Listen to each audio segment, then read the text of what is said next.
Not since the early 2000s have we seen Indy cars race their way around this beautiful 2.7-mile circuit, but that does not mean the track has been without its fair share of big-name events. You, of course, had the Xfinity Series, then known as the Busch, and later the Nationwide Series take over from 2007 to 2012, and of course, who can forget the annual Formula One Canadian Grand Prix? These races have proven time and time again that the Circuit Gilles Villeneuve is a track loved by both racers and spectators alike. Today, Indy cars are set to make their return to the racetrack for the first time in the VRCE Classic IndyCar Series in almost half a decade.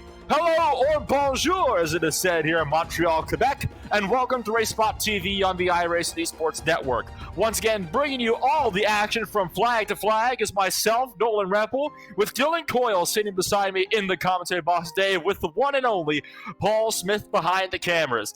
Dylan, this season is now in the closing stages with just 4 races remaining, 5 if you include this one. What do you think we can expect coming into these final races? Well, the big thing is you're going to continue to see Lucas Laville up top, not having much to worry about except for Robert Grosser. Grosser is 55 points behind, and unfortunately, Joshua Chin is not going to be able to race in the remainder of the races due to the fact that work gets in the way, and apparently sim racing is not always life because life comes before sim racing. But for Nolan and myself, right now, these next 2.5 or so hours will be all sim racing. We get a live look at the standings right now.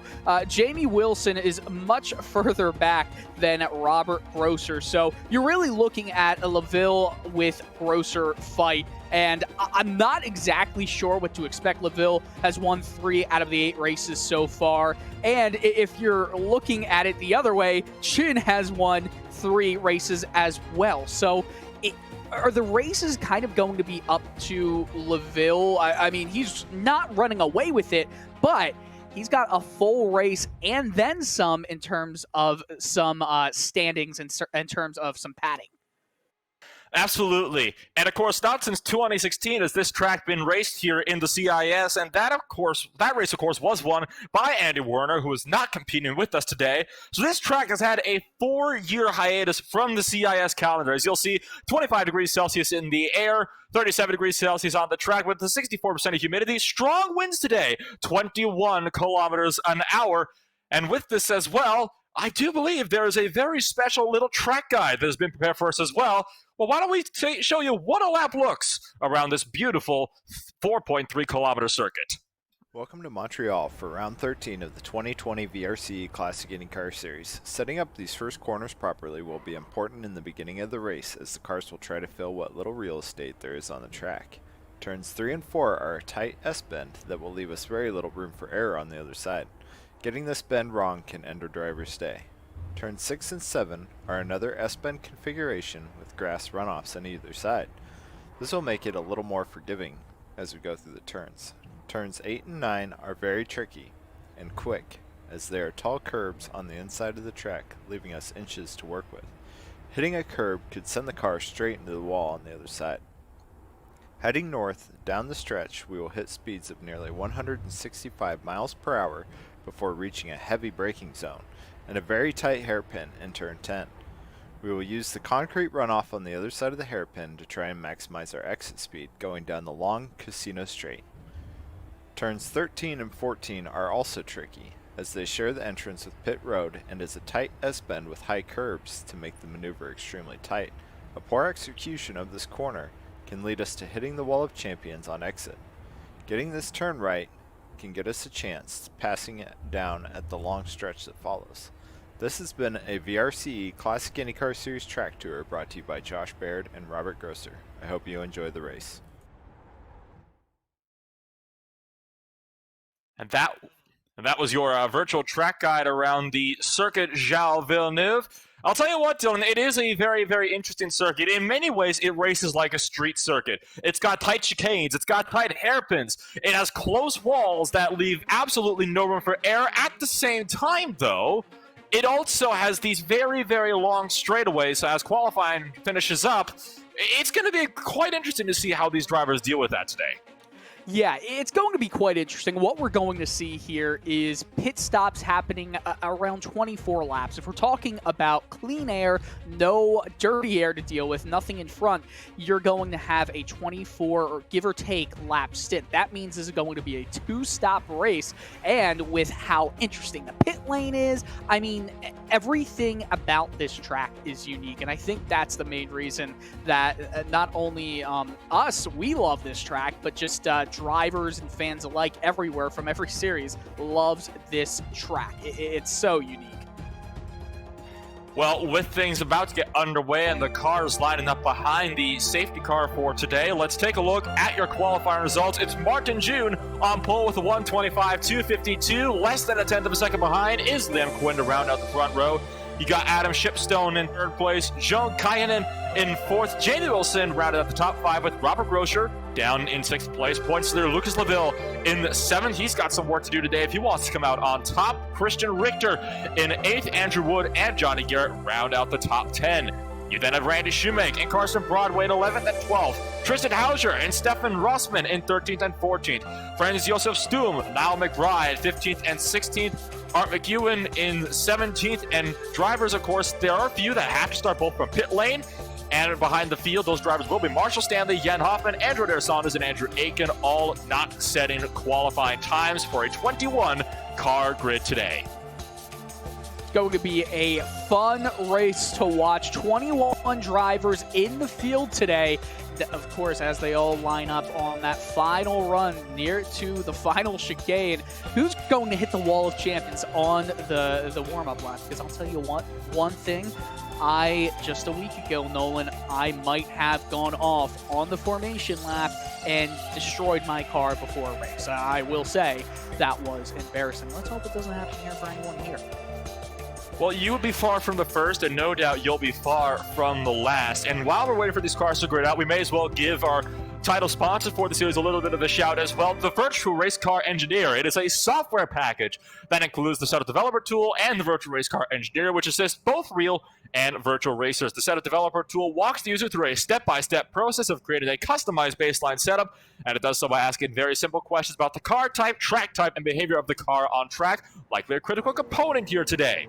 And the links to these will be down in the description of this broadcast. We'll be giving them another quick talk once we get further on into this race. Meanwhile, though, final thoughts here, Dylan, as the field starts to set on off towards the green flag.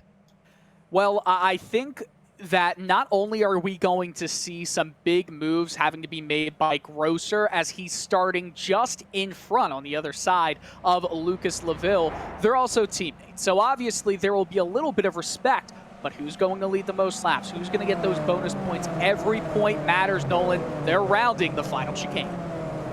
Round to the final chicane and doubled up, ready to go. The green flag drops. We're off and away. Martin June with a great jump. They're already single filed out. The top 4 are off and away. Battle on for second place. So Adam Shipston up the inside into turn 1. He's in a clear lead of Quinn by the time they get to turn number 2. Quinn trying to fight back now on the exit. They're side by side in the run down to turn number 3.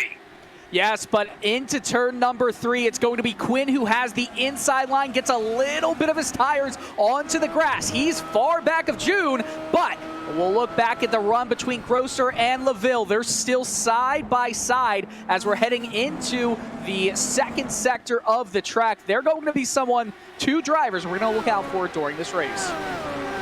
So far, all drivers appear to be clean and green.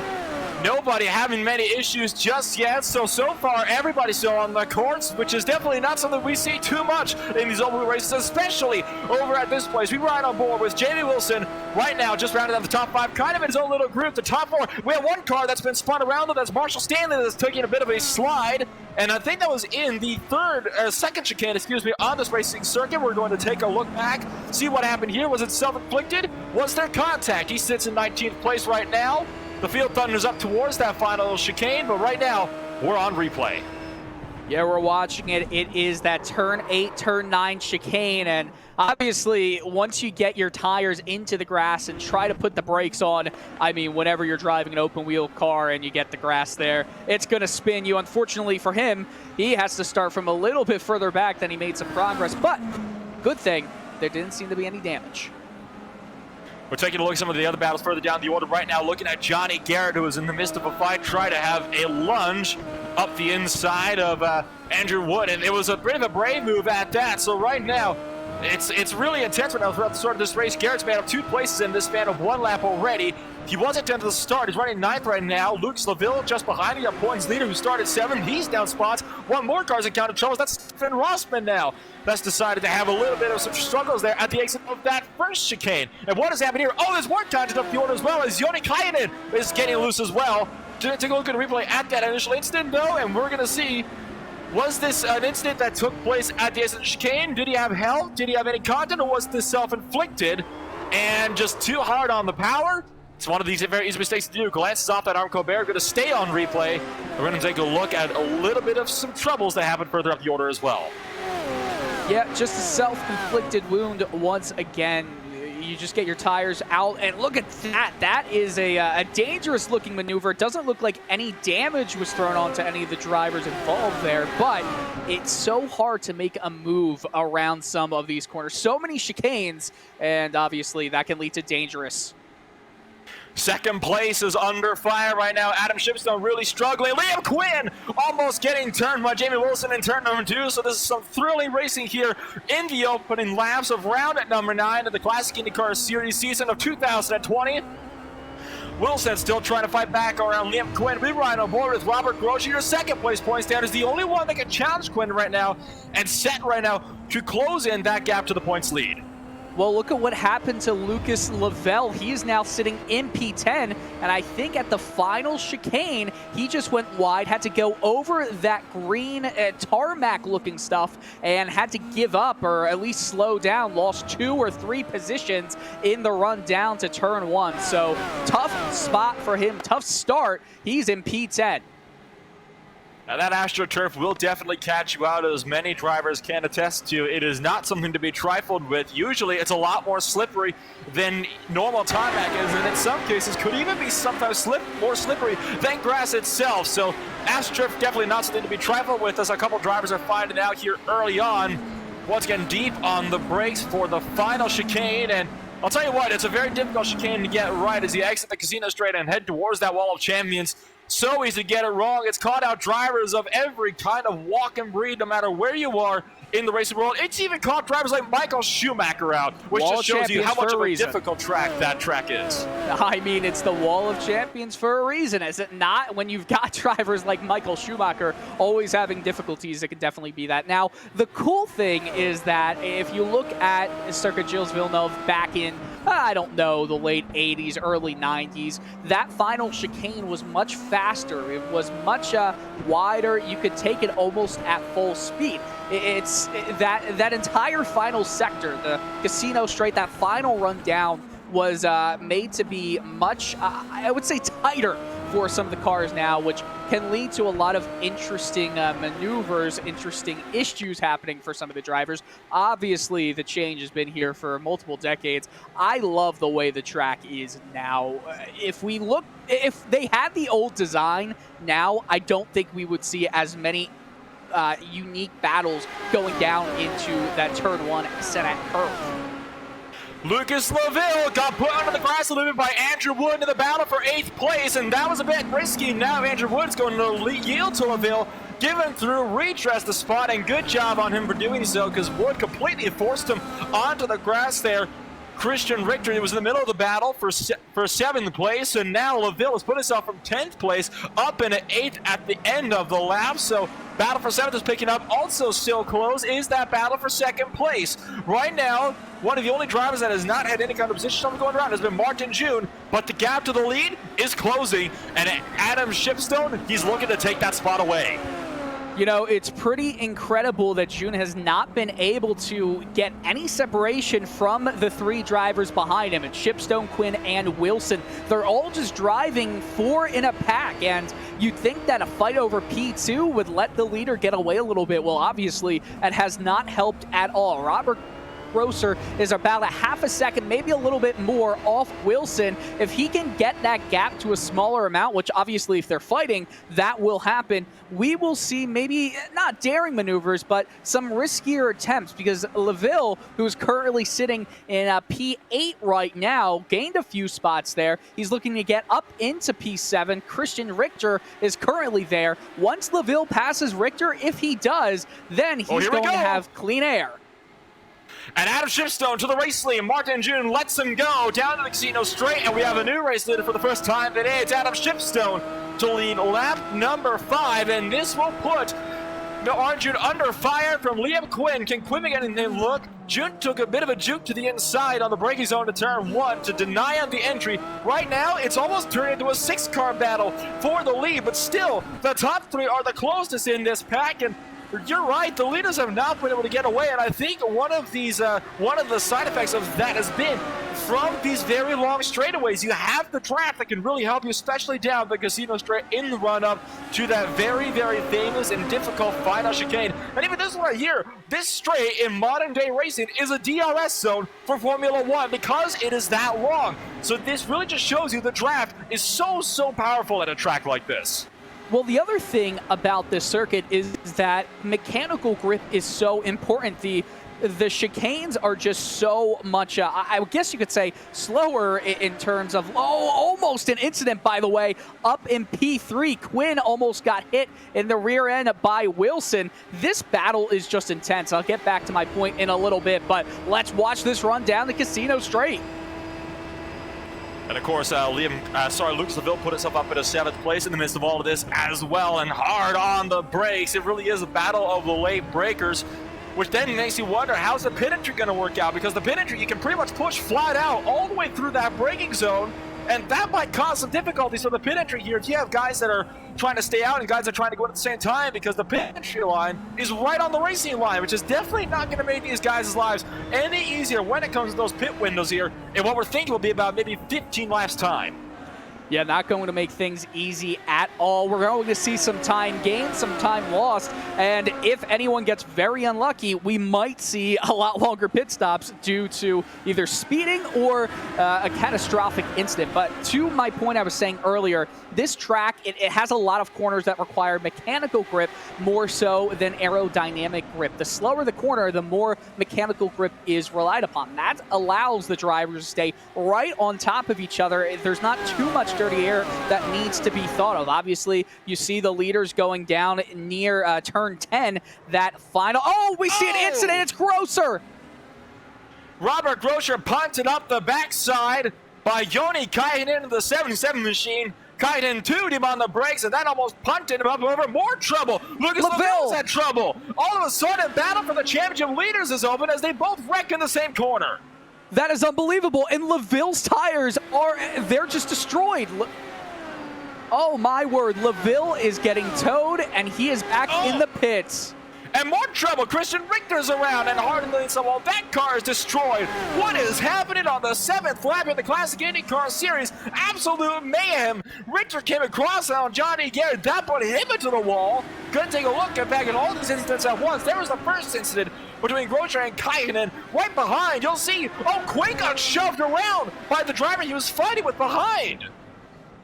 This is just mayhem right there. Look at that. Grosser gets lifted up. He's not going to be happy about that. I don't know if he took that much damage, but we're watching LaVille. Oof. Oh, man, that is a nasty incident. You know, LaVille, I think, went a little too wide, tried to slow down to stay on the apex. And that was just silly right there. Yeah, that was absolutely silly. Richter saying in the chat, apologies to Johnny, talking for that incident. Johnny Garrett, obviously the one he's talking to, did not know he was there. Doesn't look like many knew that any of them were there. What just happened in turn 10? I'll tell you what happened. It was a bunch of fireworks that went up, and right now the battle could be on for the lead again as Martin June closing the gap to Adam Shipstone. Of course, 2 teammates right here, so they're definitely not going to be as eager to fight with each other. But Liam Quinn might have something to say about it. He's still sitting in that 3rd position. Only a quarter of a second right now separates 1st and 2nd places once again down on the brakes for turn 1. that's going to separate the field a lot more than we've been seeing. Not necessarily the top 4. The most incredible thing to me, Robert Grosser, he didn't really lose any spots. He's still in 5th position, so good on him. And Lucas Laville, though, obviously, he's currently sitting in last place. I'll do the math in the background, Nolan. This has huge championship implications. Huge championship implications indeed. This will definitely shrink Liam Quinn's gap down by a significant margin. So it'll be, Lucas Laville's gap down by some margin. It's going to be very interesting to see how the points shake up after this race, because usually we're seeing the points leaders haven't really had any struggles all season, unless you're Joshua Chin. Chin's had his fair share of struggles. Dive on the inside, Quinn looking at the inside of Martin June. That's almost content on the exit, but he manages to keep it out of him. It was a brave move indeed from Quinn. I think he's done waiting. All right, I'll tell you what's going on right now. P5 only gets 30 points. That's a huge difference that Grosser can make up. 20 points more. That's what first place gets. 50 total points. He currently is in 5th. He gets 30 points. And Laville, who's currently last place in 21st, Laville gets 9. So, obviously, that is a 21-point swing, gets to 34 points, and makes it a lot more interesting. Now the front pack is going to have to deal with some lap traffic. Niall McBride, he's going to be the first one they're going to have to face. First one indeed, and McBride significantly slower on his race car. And right now, Liam Quinn's on the hunt. He forces June to go defensive for this chicane as they dart their way through, trying every way to find a way around. You still have Jamie Wilson waiting in the wings as well, as McBride's going to pull off, let the field through, so no dramas there. Liam Quinn now is looking, and I can tell you right now, if this ends in a wreck, Wilson's waited on that one. He's hoping for that one so he can capitalize on it. I mean, just think about Robert Grosser. What's going through his mind right now? He knows that there is gear track ahead and behind him, as Shipstone, I think, locked up the tires a little bit. But if we're talking about the point situation, you get one more position, just 2 more points. But P3 gets 35, P2 gets 40 points, and P1 obviously 50 points. You get a bonus point for leading a lap. You get 2 for the most laps led. That is such a big difference. I mean, let's just imagine Grosser ends up with the win here. That's 41 points the swing is, and all of a sudden we have a championship battle. And it looks like Joni Kainen might have encountered some difficulties as we are on replay on board with the 77 machine. Coming up to the hairpin. Whoa, overcooks it, goes way too deep, comes back, and did he get the power on a bit too hard? Yes, he did. Got on the power a bit too much, shot the car around, put it into the grass, immediately slings the car around, and good for him. Get that car moved without any damage, and Liam Quinn still looking impatient, just had to tug of Martin. Oh no! Martin's run wide, and turn 3, this contact is made! Quinn is pushed wide, and they set the chicane now. That allows Shipstone to get a huge gap with the side-by-side for second place right now. It's Liam Quinn trying to fight around the outside. Here comes Jamie Wilson. What'll he do? Nothing going just yet. Quinn trying the outside, can't find a way to get around him just yet, though. And all of a sudden, first place is pulled away. This is the 3-car fight for second. I don't think that it's going to stay that way for very long. This is going to be a drag race. Oh, almost getting into the back of Quinn was Wilson. What a dangerous run we're going to see down the Casino Straight. Obviously, June is the driver in P2, but with Quinn getting the draft, Wilson would have gotten the double draft if he did not go so hard on the brakes and late. But I don't think a run is going to be able to be made going down to this final chicane. We might see a run down into turn 1, but for the time being, June is the driver staying in P2. Shipstone with a huge advantage if we're talking relatively over 2 seconds at the line.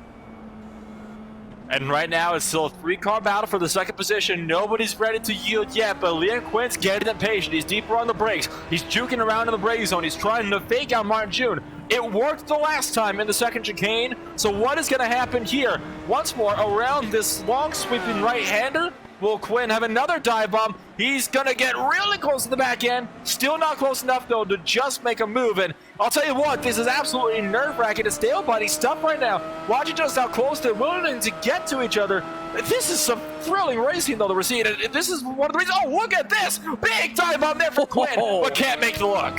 I mean, this is is ridiculous. Again, we're talking about championship implications. Driver who possibly will end up P3rd as we see a possible run down into this hairpin not happening. It's Jamie Wilson. Wilson 120 points back of LaVille coming into this day, into this race. And obviously, if we're talking about big swings, LaVille having an issue like this opens the door for Robert Grosser. But if we have another race like this, it opens the door for Wilson. So there is no shortage of drama late in this classic IndyCar season.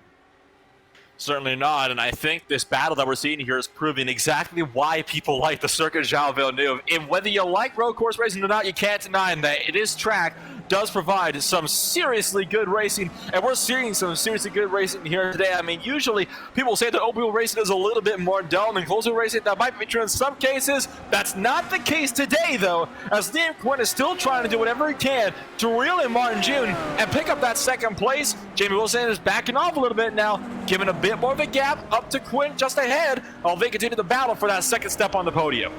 Even though they were all fighting for P2, the gap between second and first was cut down by 3/10. We see the gap here between Quinn and June, and obviously you're going to see things in the hundredths, in the thousands. They are running such similar lap times, and I would not be surprised if in a lap or two we're seeing within a second between Shipstone and the drivers between second and fourth. And look at this, all of a sudden, a couple drivers getting a bit loose. Here goes Quinn up the outside of the casino straight. It's going to be a dead heat drag race down, and Jamie Wilson closing behind with the draft. Who's going to win under the braking zone? June is going to pull ahead. Quinn lets him in. But it's going to be another drag race down the front straightaway. What's going to happen here is close up to make the launch into turn one. He's looking for the outside of the corner, deeper on the brakes. Wow. Trying to find a way. Loose. Takes left. Oh, no. Goes back. Oh, my goodness. So close. Banging wheels. But they managed to keep it straight. What incredible racing we have here at the Senna S. What an incredible battle we're seeing. They did make contact. They touched tires. Obviously, it did not end up in any damage, but this is incredible. What racing we have here, Nolan.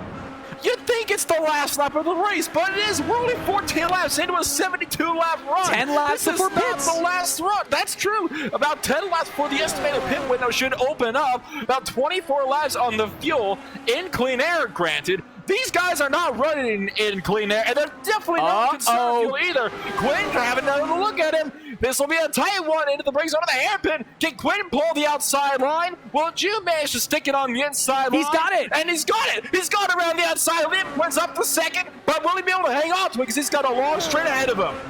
I think Wilson's going to try and have a huge run down and set up a move past this final chicane, but look at all that speed that June has. Unbelievable traction on the casino straight, and almost getting right into the back. You know, it is so hard to drive behind another driver you're trying to fight just because of how close you can get. And look at Grosser just lurking in the background. He is so close to this battle, and of course, this is an open series, so that setup and be changed. June, with a lower wing angle, will be able to get a lot more moving down in terms of less drag, and on the straights, he's going to ultimately be faster with Quinn being better in corners.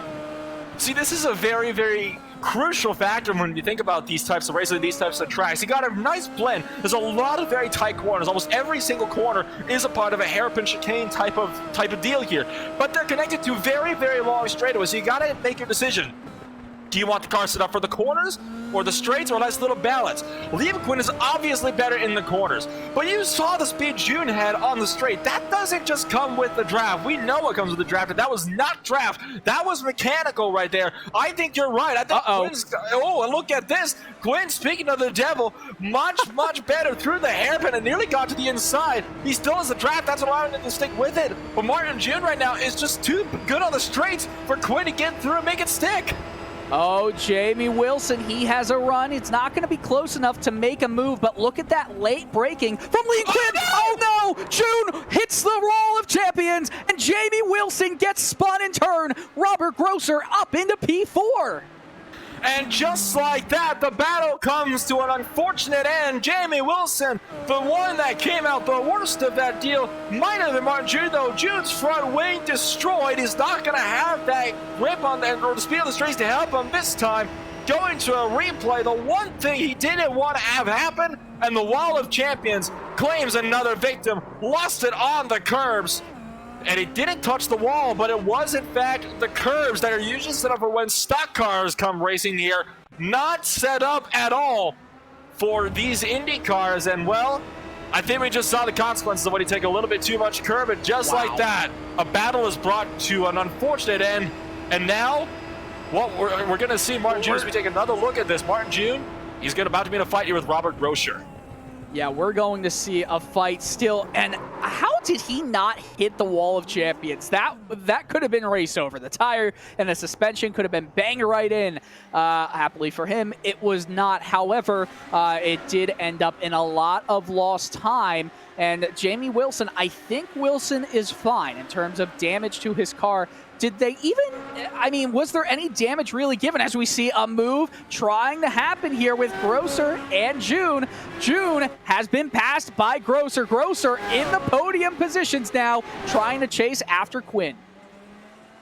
This is, again, crucial for that championship fight. Robert Grosser's in the podium now, and Lucas Laville still sitting in pit road and still not in his car. Like we said, he's likely done for the race. So this could be crucial here for the championship if Grosser can continue to pick up spots. Oh, more trouble up front. That's Andrew Saunders from Iconic Motorsports that's had a spin. He's down to 14th place now. Should note as well, as we're actually, I'll save that point for when we get through this replay, but the number 50 car having some more troubles of his own. Once you see this replay here, you will see an unforced error by Saunders. You just get on the throttle too early. You get a little bit wide. You really want to get the best momentum you can down that casino straight, and obviously that is not at all what he wanted to have happen, as he sees some other drivers coming out of that final hairpin and moves a little bit over. He's fine, no damage. There's been so many spins, unforced errors in this race that has led to either near misses or catastrophic moments, like with Lucas Laville. Remember, we were talking about everything going on with the point situation, as Grosser is currently with 35. It's cutting down the gap even more. We're looking at the Jan Hoffman number 5 vehicle, the 05, and obviously we're also having some pits. But Hoffman started from the pit, started from 19th on the grid. June is heading down pit lane. We'll get to that right now. Martin June is in the pit lane. Oh no! And Hoffman loses the back end. Same situation, just took too much curb, and well, there you have it. Might have gotten on the throttle. Actually, no, that wasn't the curb. He just got on the throttle a bit too quickly, as bit of a close call as well on the rejoin. Nearly cleaned out Tristan Hauser as he was coming back up onto the circuit. So, well, there you have it, though, Jen Hoffman. It certainly is a crazy one, isn't it, Dylan? As we take a look at the replay, he was weaving about, trying to find a way to close on up. And Jen Hoffman started from pit road, and he's in the top 10 now. So, great run there for Hoffman. Want to mention as well, as Martin June came down to the pits to get a repair on the front wing, Liam Quinn also has damage on the front wing as well. And Robert Grosser is closing into Quinn as well. So, Robert Grosser is looking set to be able to take at least second place here. I mean, it can very much happen. It's not like Shipstone was pulling away when these drivers were racing cleanly. If Grosser is able to get past Quinn, which he should be able to very shortly, especially with that wing damage, only a 2-second gap between them, we're going to start to see Grosser go for P1. The best possible scenario for Grosser is happening right now. If he again manages to win this race, he gets 50 points, and Laville gets just 9. That's a 41-point swing, as we see some battles happening around that hairpin. Some great battles happening. What an awesome, awesome race that we're having on hand right now, Nolan. And at that, the pinball hairpin, Jen Hoffman took back yet another place. So Hoffman is still on the move. He's still trying to get whatever he can. He's back up into the top 10 now. So 10th place then for Hoffman, and take a look up front to Adam Shipstone, who took the lead from 3rd place on the grid a few laps in, and he's held the lead ever since then. And right now he's got a very comfortable 5.2 second lead. He was over a quarter of a second better on the last lap by, but you'll see he's fluctuated a bit. He was, just 3 laps ago, he was 8/10 down on the other driver's times behind, so it does prove that Shipstone is having a bit of an up and down pace himself, and right now I was hoping that pace can remain to be up, but behind it though, still got to keep in mind on that battle for second and third place between Quinn and Grosjean, which right now isn't actually closing in too much. In fact, Quinn with the more wing damage than Grosjean was actually just a couple hundredths faster on the last time by. Gonna look back at another battle though. This is Marshall Stanley in that number 25 machine. He's closing into a driver up the road. That is Franz Josef Stum. They're battling for the final spot in the top 10. Stanley gets into the grass and dives it up the outside and makes that move done. Andrew Wood, a lap down, but he looks to maybe get a spot back himself. Well, that was a very gutsy move. And also, we have June. What's going on with him? He is right now in P12. Remember, June went into the pits. He's currently 2.3 seconds back of Stump for that P11 spot. I didn't see any tires go on. Now, I'm not sure. Do they typically want to look at changing tires in this kind of race, Nolan? Well, I would assume it would be a yes, because the amount of stress that these tires have been put on. Well, keep in mind, though, it is still before that typical pit one. They might have just come in and gotten the tires and the wing fixed, because it does take extra time for the wing to be fixed as well that they cannot do while changing the tires. So they might have just come down, got fuel, taken the wing, and off and away you go, and worry about tires later. You can double stint. It's not out of the question, but it's definitely not typically advised in the Indycar, so a bit of a risky decision, but he's going to choose to keep with them. I mean, once you have a strategy, and of course he has one, you do have to commit to it. So it looks like that is what he's planning on doing right now. Sometimes you have strategies where you can kind of go either way, but with a compromise for each strategy that you choose. So if you're going for possibly a fuel run strategy, maybe you'll pit a little bit after when it's supposed to be done, a normal pit stop, just to give yourself a little bit of wiggle room each way for you to decide. But you're not going to get the best situation going either way. I just feel like with June, he should have stuck with, put on some new tires, fresh tires, and just rolled the dice, because look at that gap between him and Aitken. Right now, it is 12 seconds, so he might not have even come out behind him into 13th place. We could have seen something else happening, but for the meantime, June is right now passing Stum, who had some trouble near the Wall of Champions. We see this gap between Hauser and Hoffman. It's down to 1.4 seconds. This is a battle for P8, and this is lap 21 for all the drivers on the lead lap. This is the battle between Jan Hoffman and Tristan Hauser. Like you said, the battle for 8th place, about a second and a half separating these two drivers as they start to approach the pit window, which is going to be looking more and more enticing for some of these drivers. The question is going to be, who's going to like to come down first? Because usually the way this sort of thing works, when you get to these pit windows, one driver is going to make the dive and everybody else will follow suit. And this is where we're going to be seeing something very, very interesting, especially in some of these battles that are closer. What is going to happen on the pit entry? Because the pit entry line and the racing line, they're on the same section of racetrack, but they're definitely much different. Because the pit entry line, you don't brake until you're already past that final chicane. Whereas obviously, if you're on the racing line, you need to brake for that chicane. So it's going to be interesting to see what is going to happen here with the pit entry. We were talking about this even before the race, the possibility of some pit road crashes, or at least on the entry for drivers getting rear-ended by others trying to storm into the pit lane. Nobody's really close enough for that to be much of a factor right now, but we're going to have to see what's going to take place, because you never know, some of these battles tend to tighten up. Yeah, you never know, and I do feel like some of the drivers right now, as we see, I believe it was, there was a driver who actually cut into the AstroTurf right around the final chicane. Didn't quite see who it was, but I think right now everyone's just trying to take these tires very kindly to get to that 24 lap point. We're going to see some more aggressive driving happening in the next few laps once they do get through their pit stops. Now, obviously, they took all the grip from their tires in the battles, in the spins. That takes so much life out of the rubber. Once you try to get to the end of a stint, you almost can't even catch up. But speaking about catching up, that gap, it was just 1.4 seconds, and it's been cut down in half between Hoffman and Hauser. It's getting very close, and it's just storming through the field right now. Hoffman storming through the field indeed, right on the back end of Tristan Hauser. He is within drafting distance, and he can use that here down to the Casino Straight to really close in the gap. And Now we're going to see what can Hoffman do down the straight. It's about 3/4 of a second. You need to be within a second for the draft to really start to come into play. So Hoffman will start to close down here. Increase a little bit more as Hoffman had to get out of the throttle. But look at this. 110 gain down the straightaway, right about a 10.5 in total down the whole straightaway. And now he's going to have another long straight here down the pit straight where he's going to be able to close in probably about another 10th or 2 as well. And we see this run coming down to the Senna curve, and again, they're very close to each other, just a half a second separating.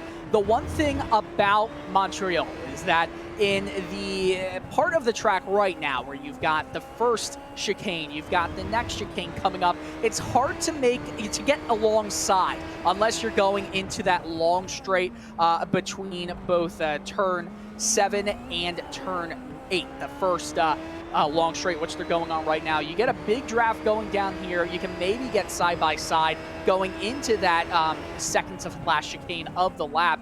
Things can happen, but it's such a short straight that you are going to have difficulties getting side by side if you are a half second behind. What you're going to see here, maybe the last of the late breakers, as you see the last of the late breakers for sure. Going wide is Hauser, and Hoffman says, thank you very much. I will take this spot away. Hoffman into P8. I think you might have scared Hoffman out of the I think you might have scared Hauser out of the corner in there, because Hoffman with the full A to Z. I thought for sure he was going to completely clobber the back end, but he thankfully didn't. And now Tristan Hauser deep on the brakes as well as he tries to maybe reel in the gap, but he just can't do it yet. Hoffman really tempted fate there with the Wall of Champions. I am watching. We need to get a cut, just a freeze frame of how close, because I am telling you what, you couldn't fit a piece of paper between the Wall of Champions and Hoffman. That is way too close to call.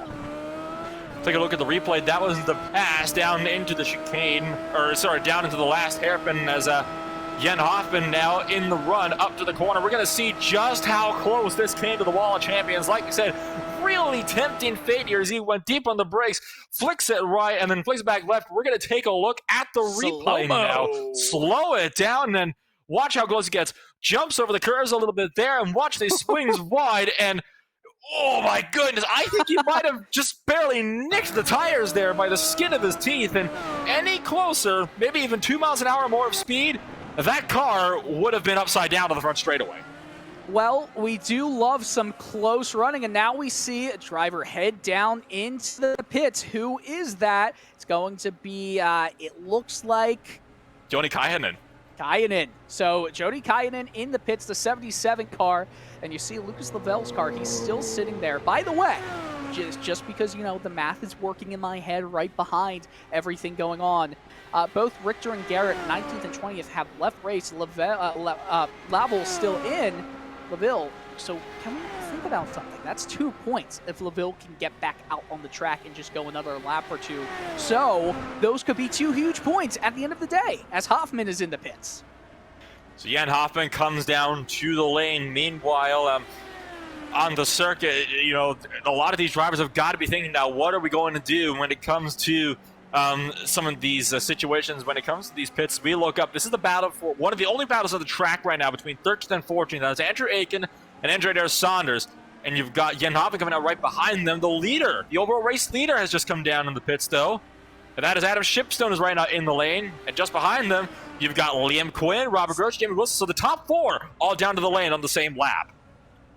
And it looks like they all got in very calmly, very safely. Quinn is going to potentially come out in 4th place because he has damage to fix. I'm not sure if Jamie Wilson has some damage too. He might have something to his wing. I think it looks fine though. So who's going to win this battle out into the best position possible? We see Shipstone already coming out very slowly, though.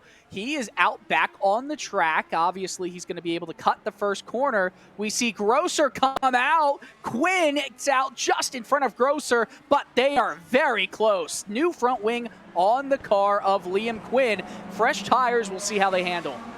And Randy Shoemake from 5th place is out just behind this group as well. So Randy Shoemake now potentially going to be in a battle with Jamie Wilson for 4th place as well. But remember, Shumei does have yet to pit still, so Randy Shumei no doubt will not stay this close to this lead grouping for long. He still has yet to come down and make his pit stop, so on the fresh tires, once they get up to temperature, Wilson will be able to absolutely rocket away from that number 2 machine. And right now, though, Robert Groscher has also got the damage on his front wing fixed. So all of a sudden, we might be seeing another little battle coming on up here for the second step on the podium. I think we're getting set for round 2, where Liam Quinn once again tries to fend off the cars behind. Oh, we love to see that. A battle. The battles in this race have been immense. They've been incredible.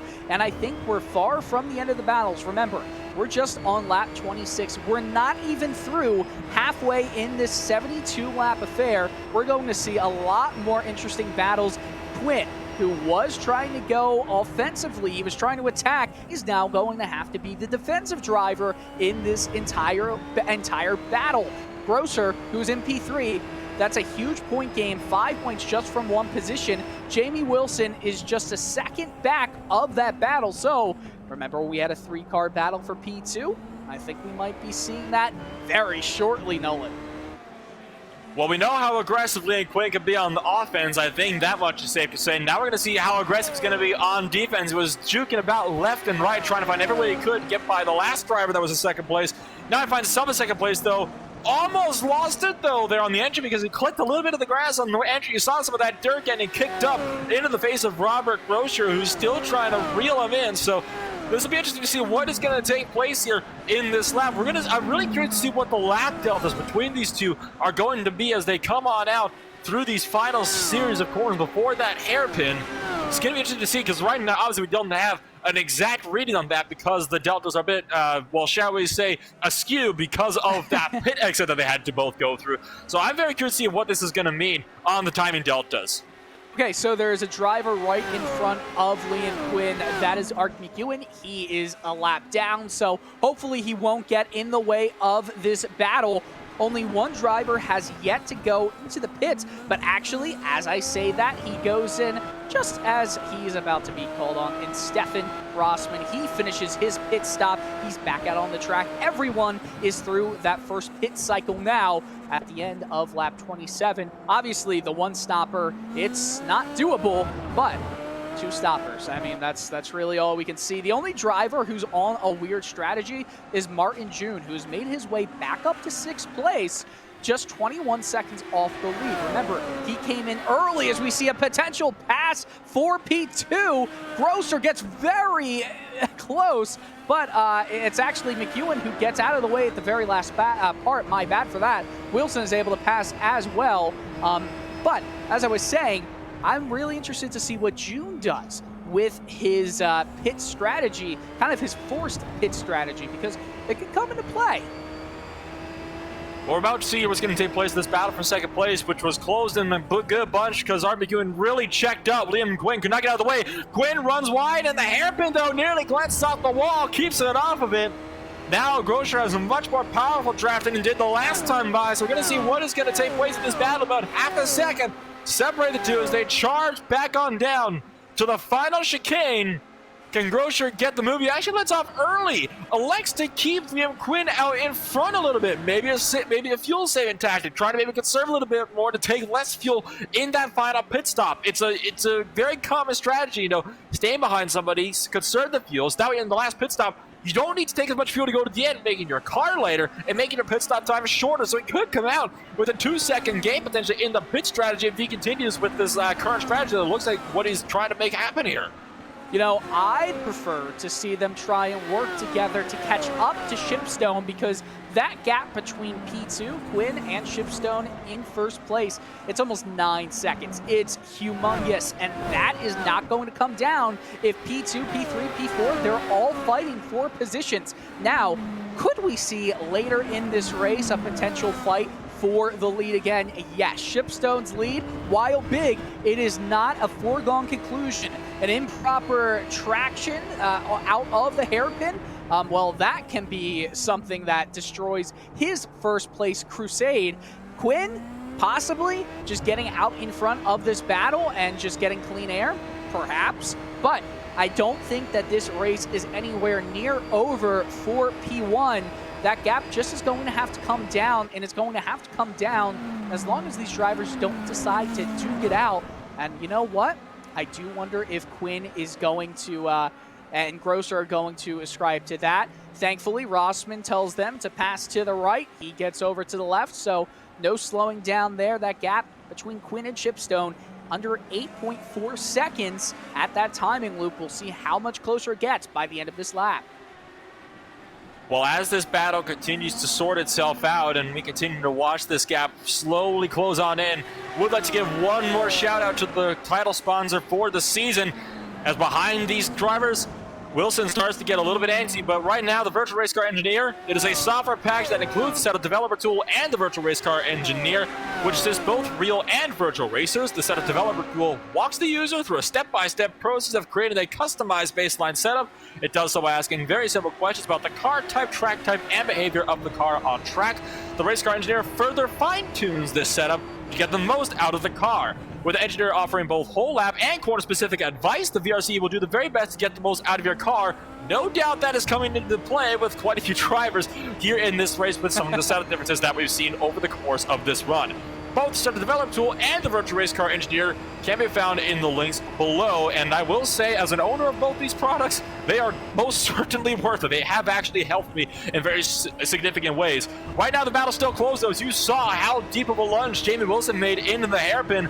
Wilson's looking to be antsy now, trying to get under the podium.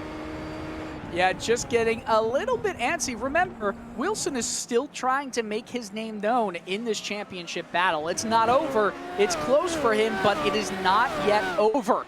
If he is able to get a good haul of points here, he could potentially, based on any other issues to LaVille, get back into this race for the championship. Now, in round 10, which will be in a few weeks' time, it's going to be a long break, will be Zandvoort.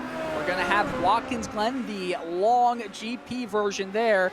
Then Las Vegas and Indianapolis will end the season. And don't forget this, Indianapolis, the 500, double points in play for the season finale.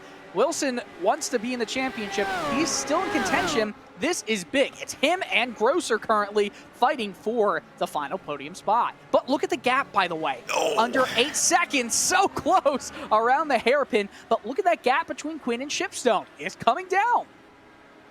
And it is a bit of an interesting situation with this whole championship battle, isn't it? I mean, we came into this race thinking it was only down between Robert Grosser and Lucas LaVille, but all of a sudden, it really has been blown completely out of the water, hasn't it? All of a sudden, Grosser's going to be within striking distance of just one race away. I mean, even if he gets max points here, it won't be enough for him to take the points lead. But he is going to be significantly close, and this could really bring a couple of drivers into the forefront of this championship battle. So we're going to have to see here what this is going to mean as Grosser runs a bit wide now through turn 2, trying to focus a little bit more on Jamie Wilson now, as this is allowing Liam Quinn to pull just a bit more of a gap on third and fourth place just behind him. Wilson, though, all over the back end. It's all of a sudden battle for fourth place. Jamie Wilson looks to be the new Liam Quinn here in this little fight. Okay, but look at that gap. Once they pass the line again, it was 7.2 seconds. Oh no, a spin right in front, it looked like. That was Quinn! That was Quinn! Quinn is out of the running. He has hit the wall and is in the pits. What just happened? He lost it coming out of the chicane. He got a huge tank slapper when he got on the throttle. Tried to overcorrect it, and then he overcorrected a bit too much. And we're going to see this here as we take a look on a few corners before. It was in the chicane coming right up the road after this. And we're going to see what in the world happened here to Liam Quinn deep on the brakes. And watch the wheel. The car's going to shoot up underneath him, and he just never gets it back. A little bit of an overcorrection, loses the back end. And that is one of the big things that people like to say, this track races like a road course, because if you have a mistake like that, you're pretty much confirmed to go into a wall. You do not have the extra space you would at a traditional road course, like, say, I don't know, maybe a Summit Point or heck, even Watkins Glen for that matter. It's terrible when you lose the back end of the car like that, because it's almost a certain game over, and it is a game over here for Liam Quinn. All of a sudden, the battle for third is the battle for fourth, and we're down to 2 cars now. That is such a shame. What a shame for Quinn. Had a great run. There is no one that has benefited more from all of these incidents than Adam Chipstone. He's raced a clean race so far. Maybe not the fastest over a single lap or a lap average, but he's doing everything he can right now to stay clean keep this car stable, because it's very easy to let it get out under you, to let it get away from you because of how, I mean, this is such, if you have a lead foot like me, Nolan, you would just spin this car out every time you're coming out of this final hairpin. Oh no! Wilson almost runs into the back of Grosser. It forces Grosser to go wide. He still holds the spot.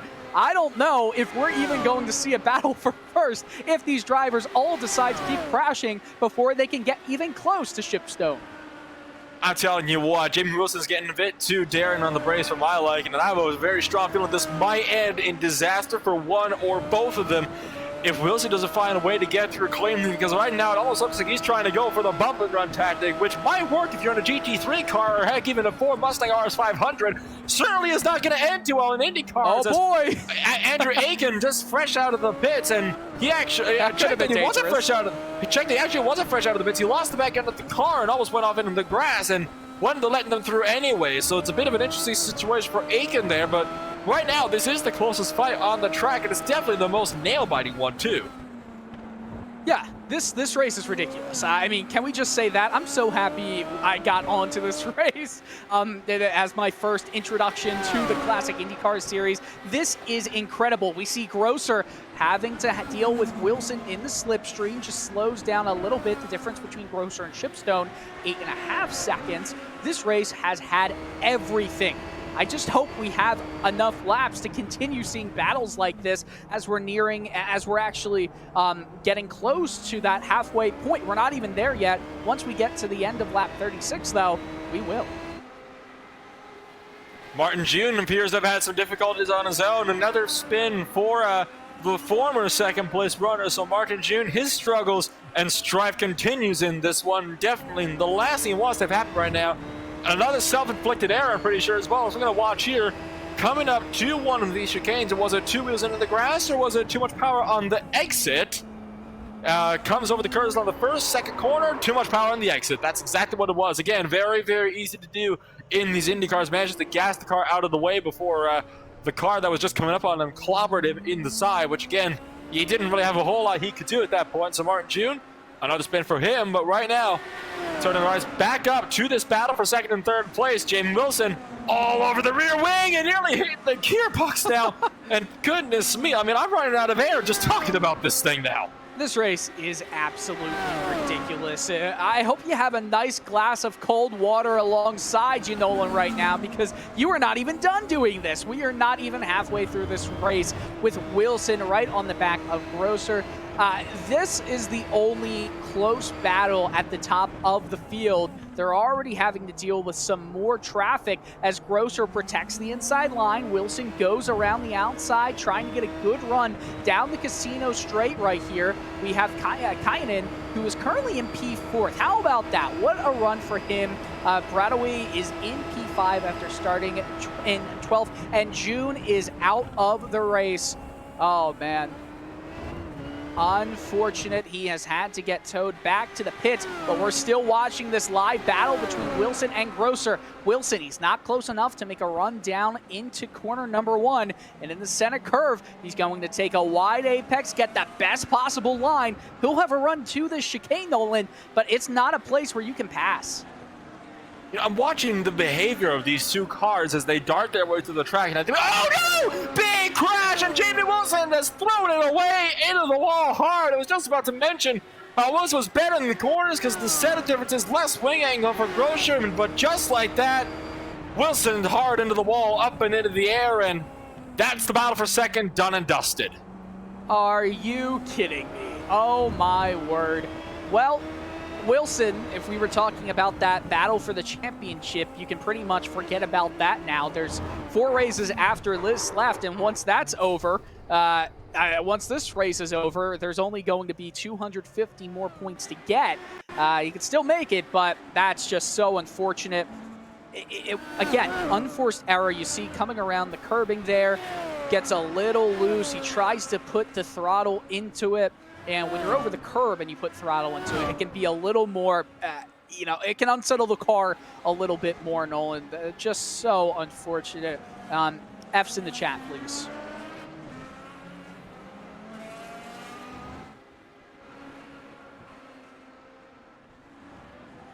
So another battle done and dusted, and my goodness, that was well, that puts the end to what was a very thrilling battle, and it's so unfortunate to end that way as we enter the second half of the race. I mean, oh, that hurts. I mean, it physically hurts to see that happen. I mean, a battle that went on from the drop of the great flag, really. Those drivers were never really separated, even through the pit window. You saw all of them came down together, and it ends like that. I mean, oh my goodness. It's not fair. I mean, it's not fair. Hey, at least I can get that drink of water now that you were talking about, too, as Angelo Sonis appears to have had some struggles of his own. Going to take a look on the replay, and so I'm here because he's in the pits, and I think he was missing a nose cone and a rear wing, so something major here for the number 50. You're going to see her, whoa, yeah, big slide and big hit to the wall, too, and towed it off, which is a good thing because look at the car that was just coming out on the racing line. So that could have been much worse than it ended up being. Well, right now the closest battle on the course is between 7th and 8th place, as we Adam Shipstone still leads, obviously, with now nobody to really fight him for that lead spot. The closest car is over 8 seconds back at this point, and it's Robert Grosser. The closest battle now on the course is between Randy Shoemaker in 7th and Marshall Stanley in 8th place. Stanley's been closing in the gap ever so much. Few tenths a lap, it would seem, except for 2 laps ago, where it was over a second. Yep, he is closing in on the gap between him and Shoemaker. Remember, Shoemaker was the last driver, or one of the last drivers to actually go into the pits, and he's done a pretty good job of keeping it clean. I feel like this race is just turning into whoever can keep the cleanliness of their car. Right. That's what it comes down to, because these IndyCar cars, I guess you could say, the old Dallara cars are so tough to handle, especially when you're trying to get onto the throttle. And with so many slow to fast acceleration points here, you're going to deal with that sometimes, as we see Stanley having a run onto Shoemaker. They're not going to be able to make his move work there. Shipstone is currently on lap 38. And we'll see what the difference is between he and Grosser. I feel like it's closed up a little bit. I'm not sure. We might have a battle in 15 laps time, but for the moment being, we've got one for P7 between Shoemaker and Stanley. And now this battle is close too. It's under half a second now for sure. And oh, Stanley runs a bit wide and nearly clips the wall. And good thing that he managed to keep it out of it. Right now, Grosser and Shipstone's times are fluctuating a little bit right now. They're about steady right now, but well, for now, let's turn our attention to this battle for 7th place. We'll get back to the lead if it starts to close in even more than it is now. But for now, it is between Shoemaker and Stanley as they fight it out to see which one of them can come out on top. And Shoemaker lets him go. Randy Shoemaker just lets go. One car spins in front, and all of a sudden, that's a twofer for Marshall Stanley. Those Tristan Houge that just had a spin out of 6th place. So boy. A 1 for turns into a 2 for Marshall Stanley. But look at this. Randy Shoemaker now trying to come back at him as he gets the spot back down the casino straight, and there you have it. So all of a sudden, Randy Shoemaker lets him through, then takes it back, jumps the curb though. Bit of wing damage out of the front end of the 7 car. I want to mention one thing to Shoemaker here, as he clearly got a slowdown penalty, as you can see. I do want to give a little PSA here. IndyCars and Rallycross, two very different disciplines, and two that very much do not mix, and I don't recommend trying it. Are you sure you don't want to see chaos? I mean, I've tried it personally, a little testing session, and trust me, it's a lot less fun than it looks. I mean, okay, I'll give you that, but I will say sometimes when you see cars try it and fail, it can make to some interesting, it can spice things up. So I'm never not wanting to see some rallycross racing on the dirts and the grass of Circuit Gilles.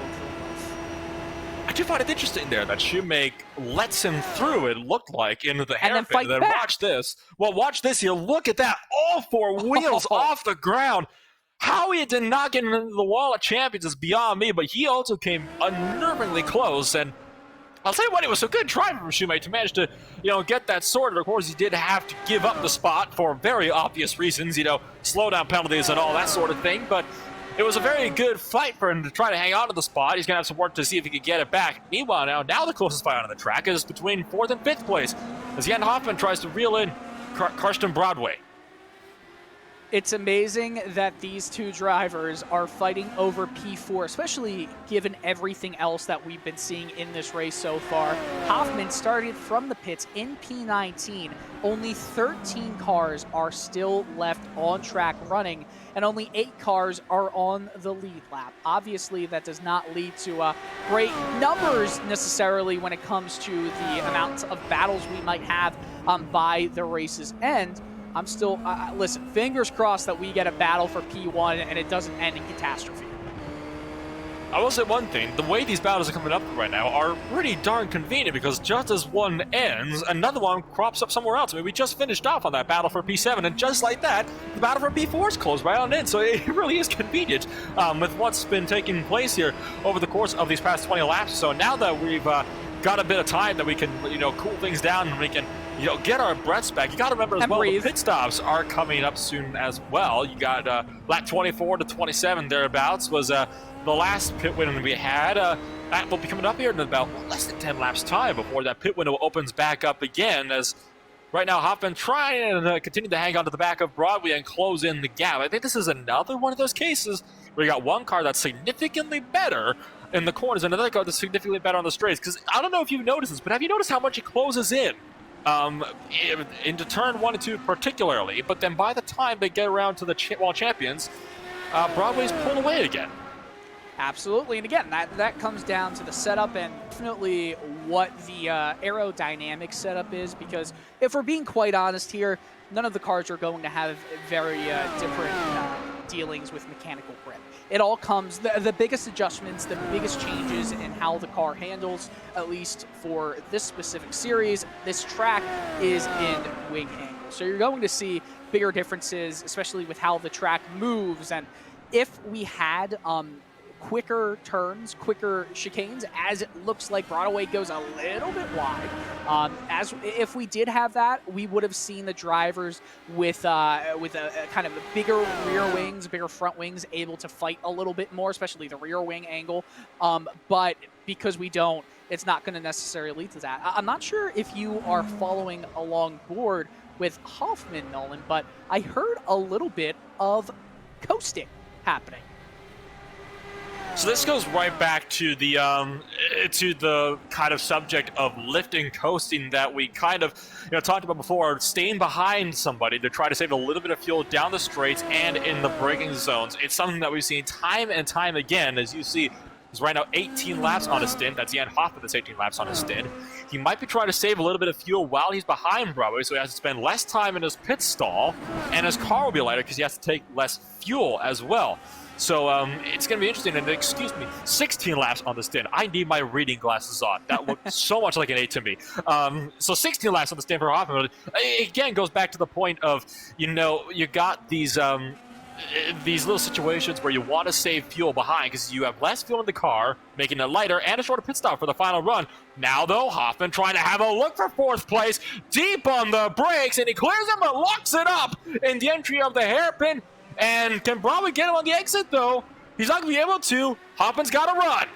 Oh, man, once you go down there and you try and get on the curbing out of the hairpin, it can get so dangerous. We're heading down to the final chicane. Hoffman on the left side, Broadway on the right. He's going to have inside line, but Broadway just peels off. Oh, but it looks like Hoffman gets over the green AstroTurf. Will he give the position back? It looks like he's going to have to yield time. He does. Broadway goes back into P4. Hoffman loses some time there. You cannot go too wide in that chicane, or else the Wall of Champions will have your name written all over it. He actually had a big tank slapper on the braking as well. Left the braking point way too late. So we're going to take a look here. This was the first lockup that caused him to lose out on his run initially when he tried to dive around the outside of the hairpin.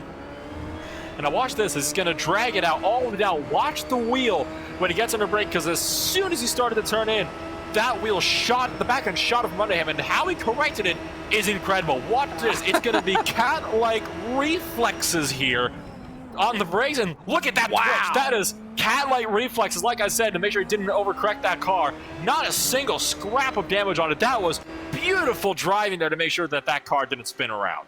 You know, we don't talk about it too much, I think, when it comes to Circuit Gilles Villeneuve, but the barrier right next to the pit entry, not the Wall Champions, but right adjacent to it, is so important as well. As Hoffman is a little further back. I don't think he's going to be able to get a run, a little farther back, that is. But that wall to the left, once you're trying to do a re-entry, it's so tight. There's almost no space if you make a mistake and you want to get back on the track. So just incredible driving from Hoffman right there. You got to push it to the limit. And once you're at the limit, it's about how you can save the car from being destroyed that counts. We're going to keep with this battle here, but as we take a look at the overall rundown through the top 18, you're going to notice something. Last time we looked at this little graphic here, there was an 8 beside Grosser's number. Now there's a 7. Well, there's an 8 now again there, but it was up to a 7.6. So as I was saying that, Nolan, all right, no. getting back on track. The gap is closing. That's the point. No, the gap's it's closing. getting higher. It just got higher again. Okay, it just went lower by 33 hundredths. You're good. We're back to it's going down. Nolan, no. Oh, dear. Talk about a commentator. That's a whole new definition of commentator's curse right there. We were, okay, story time. It's story time. Oh, hold on. Hoffman just says no story time. Hoffman goes a little bit wide. Stories. Yeah, they don't. And Hoffman's still on a few car lengths between he and Broadway. It's not going to be close enough. Perhaps a run down the front straight, and we'll see how they handle the chicane. It looks like they both handle it pretty similarly, so I don't expect a move down here, but it looks like the traction goes to Hoffman. Yeah, there was no way that was happening. But anyway, we were doing a broadcast. Oh, come on, guys. Let me talk. Hoffman goes down the inside, Nolan. Up the inside, indeed, could not make the move work. He's still trying to find a way around Carsten Broadway, though. Broadway gets a bit of a step out on the exit of the chicane, nearly lost it again. It's such a treacherous section of racetrack because the walls are just so close. It's really a boxing section of racing surface. I think we're going to have to save that story for another time because Broadway right now is doing everything he can to try to fend off Jan Hoffman, and mistakes are starting to be made. Mistakes are definitely starting to be made, and it's nice to see good, clean racing, though, because while we had some hard racing, some intense battles, they weren't necessarily clean, as we have seen so much in this race. This battle, it's been pretty clean, well contested, almost catastrophic for some of the drivers, but it's been working out for Hoffman and Broadway. It's been pretty nice. I'm not sure. I don't know. The traction gain there from Hoffman might be enough to get very close by the end of the Casino Straight. Maybe a run down to the center curve and turn 1. I think we might see that. He was about 4 miles an hour faster by the time they were diving it off of the chicane through the braking zone, but did not get a good run out, and that's going to be costly for Hoffman here as he loses some more time to the car in front. Still sticking with him, though, and now, if my maths are correct, we're only about 2 laps away from the next pit window opening up, and for what it'll be for many drivers, the final pit window, too.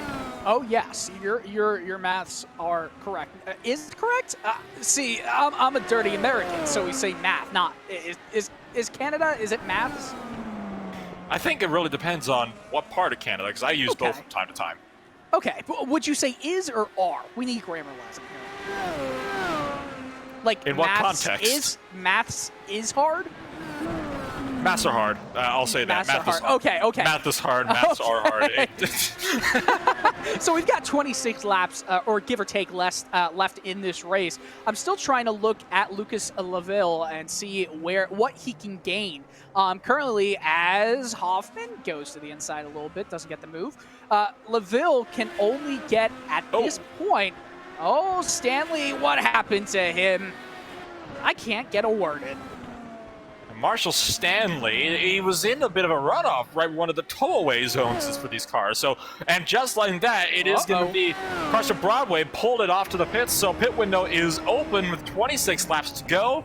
And what happened to Stanley? Oh, that's a bit of an unusual one. Oh, and he slams the wall too, right in the concrete. That's a hard hit for Stanley. That's going to destroy the front wing. Look on the right side of the car. That's not pretty at all. That's a bit too much angle inwards on that front wing, so definitely not what Stanley needed. That is an unusual way to lose a car. The loss is on the kind of in the mid-corner part, right when the chicane starts to switch back. So it looks like the car over-rotated when it was turning right, and he never managed to catch it. Are you sure? I thought it was very pretty what producer Paul wrote on the screen. It was a nice circle. I thought it was very nice. Broadway's out. The ends didn't join up, but apart from that, yes, it was a very nice circle. But yes, Carson Broadway out of the pits indeed, a 10.7 second stop. 39.2 for the total pit lane delta. Now the question is going to be Randy Shoemake. Jan Hoffman. What will Jan Hoffman be able to make out of it? Right now, Hoffman is just exiting onto the casino straight. We're going to have to see what this 05 machine is going to be able to do. Will he come in this time? Will he wait one more time? We know the fuel win was roughly 24 laps. So the fact that the 35 machine came down 2 laps, maybe you wouldn't expect it. It's going to be interesting to see what he's going to do here, because we thought about 24 laps was the gap. So if that's correct, and it is, hypothetically, if we say it's about 24 laps, about exactly, he's going to be about 2 laps short. Here's the other thing I will say as well.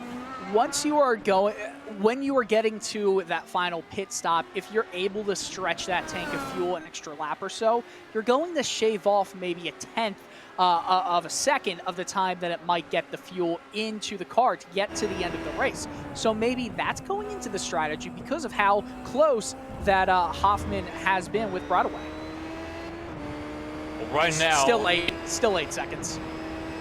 Yeah, still, it really is hovering. They really are very, very evenly matched. Oh, one car overturned on the pit entry. That's third place. That's only Kyan in. Oh, no. The 77 machine has just binned it hard. Huge crash. And what in the world has happened here?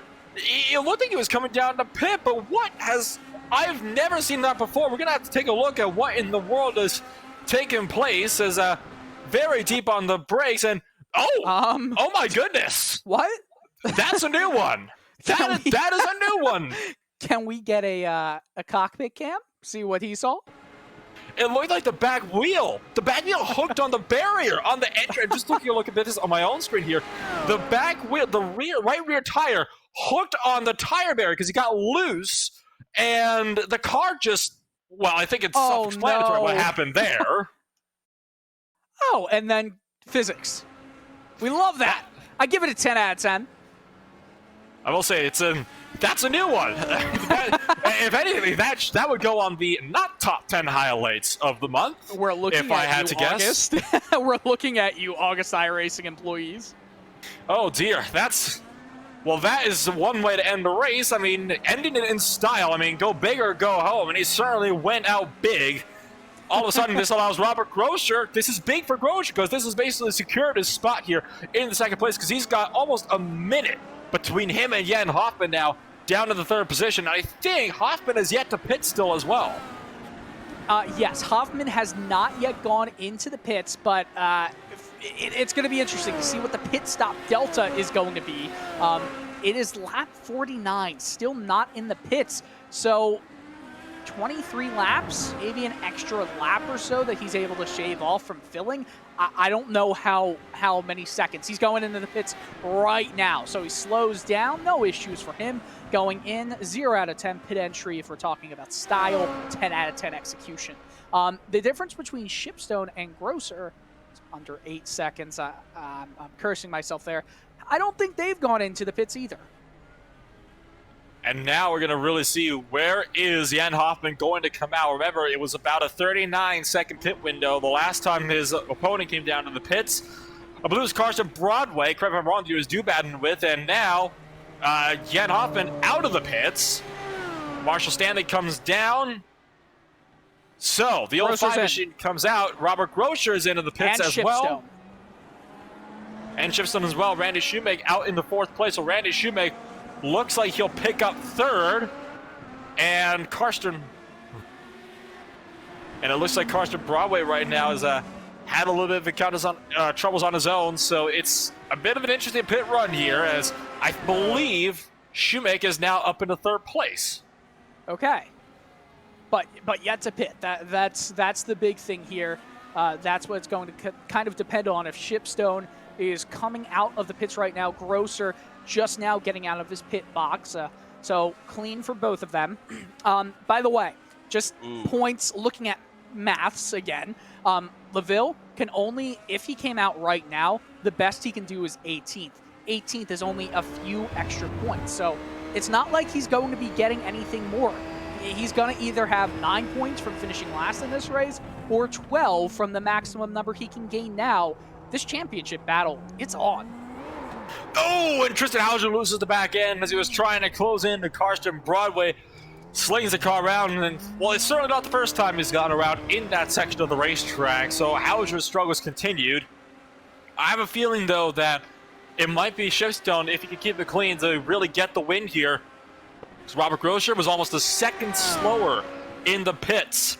The gap is about 7.3 seconds. Yeah, you're right. The gap is certainly closer than it's ever been all race.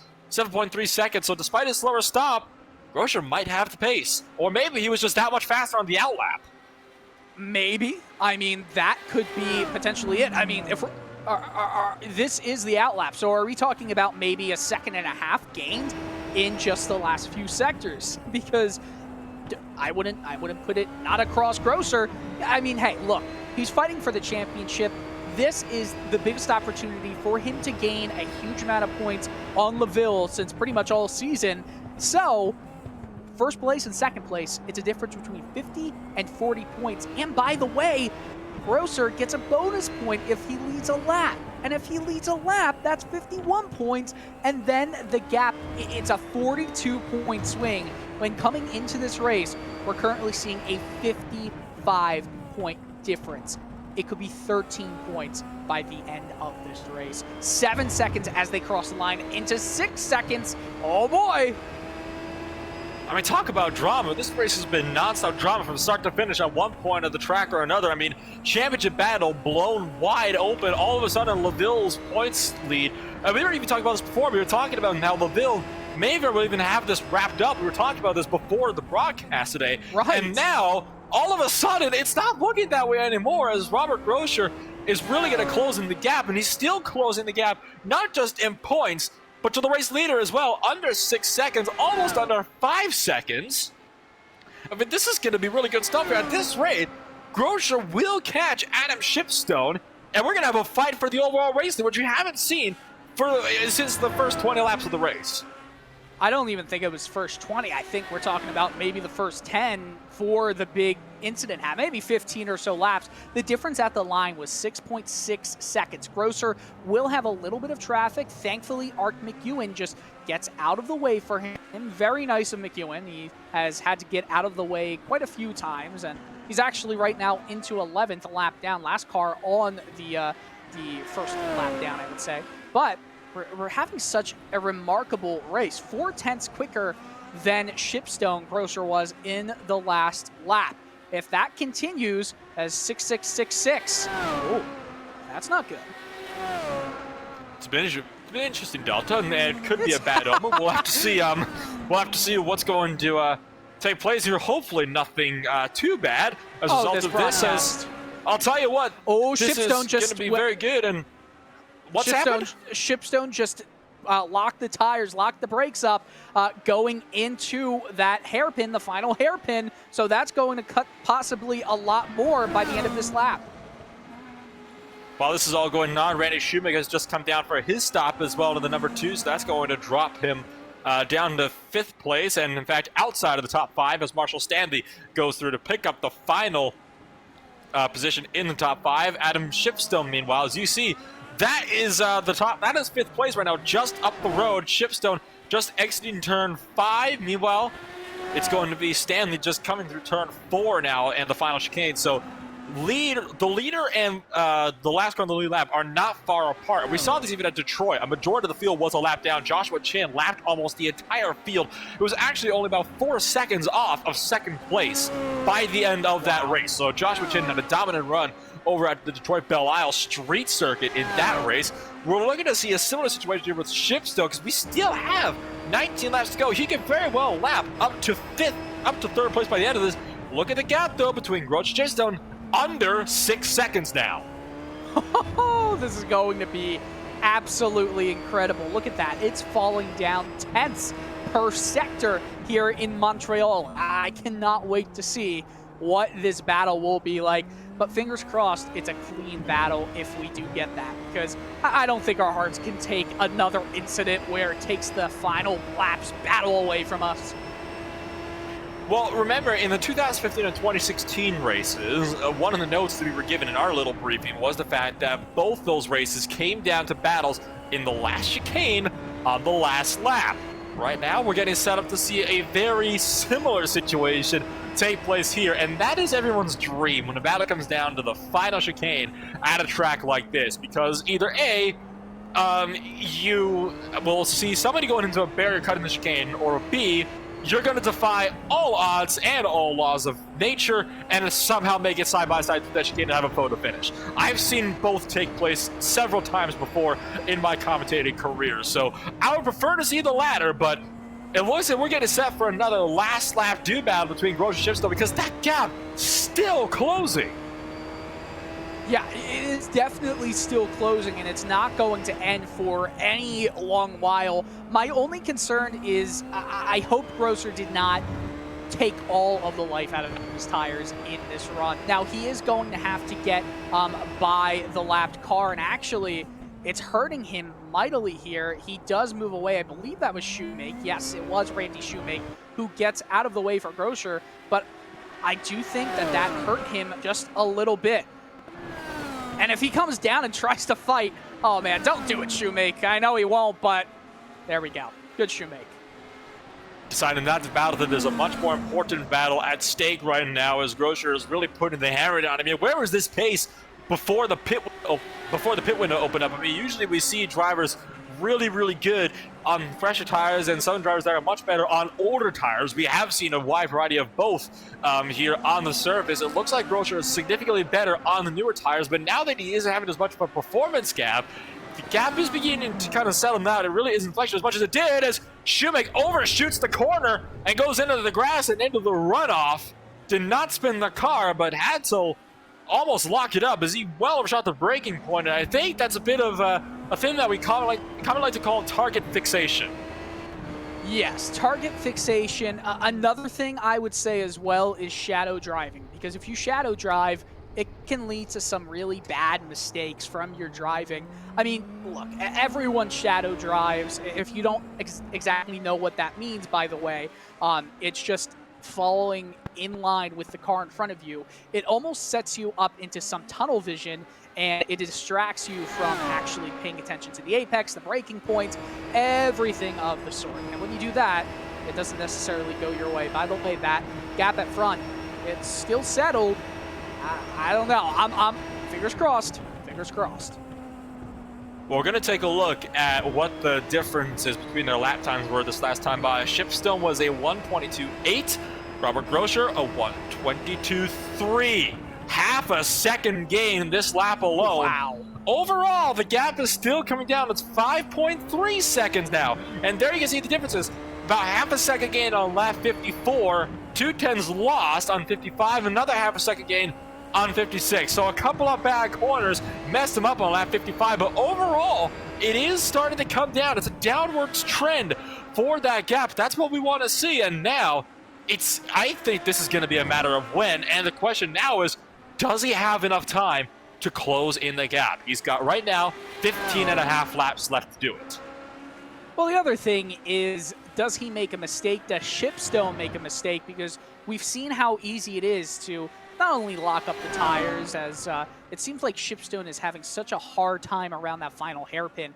I don't know. I just keep seeing smoke come out of the outside tires. He might just be really staying... He might be turning the wheel as far as he possibly can, but when you're putting that much force, that much pressure on your tires, especially your outside tires, as he hops it. Oh, he gets loose. Oh, he gets loose. That's going to give more time to Grosser. Remember, mistakes, it can happen. Don't be surprised if you see that gap go down to almost 4.5 seconds by the end of this lap, especially with some traffic that Shipstone might have to deal with very shortly. That's and that another traffic, case. by the way, is Stanley.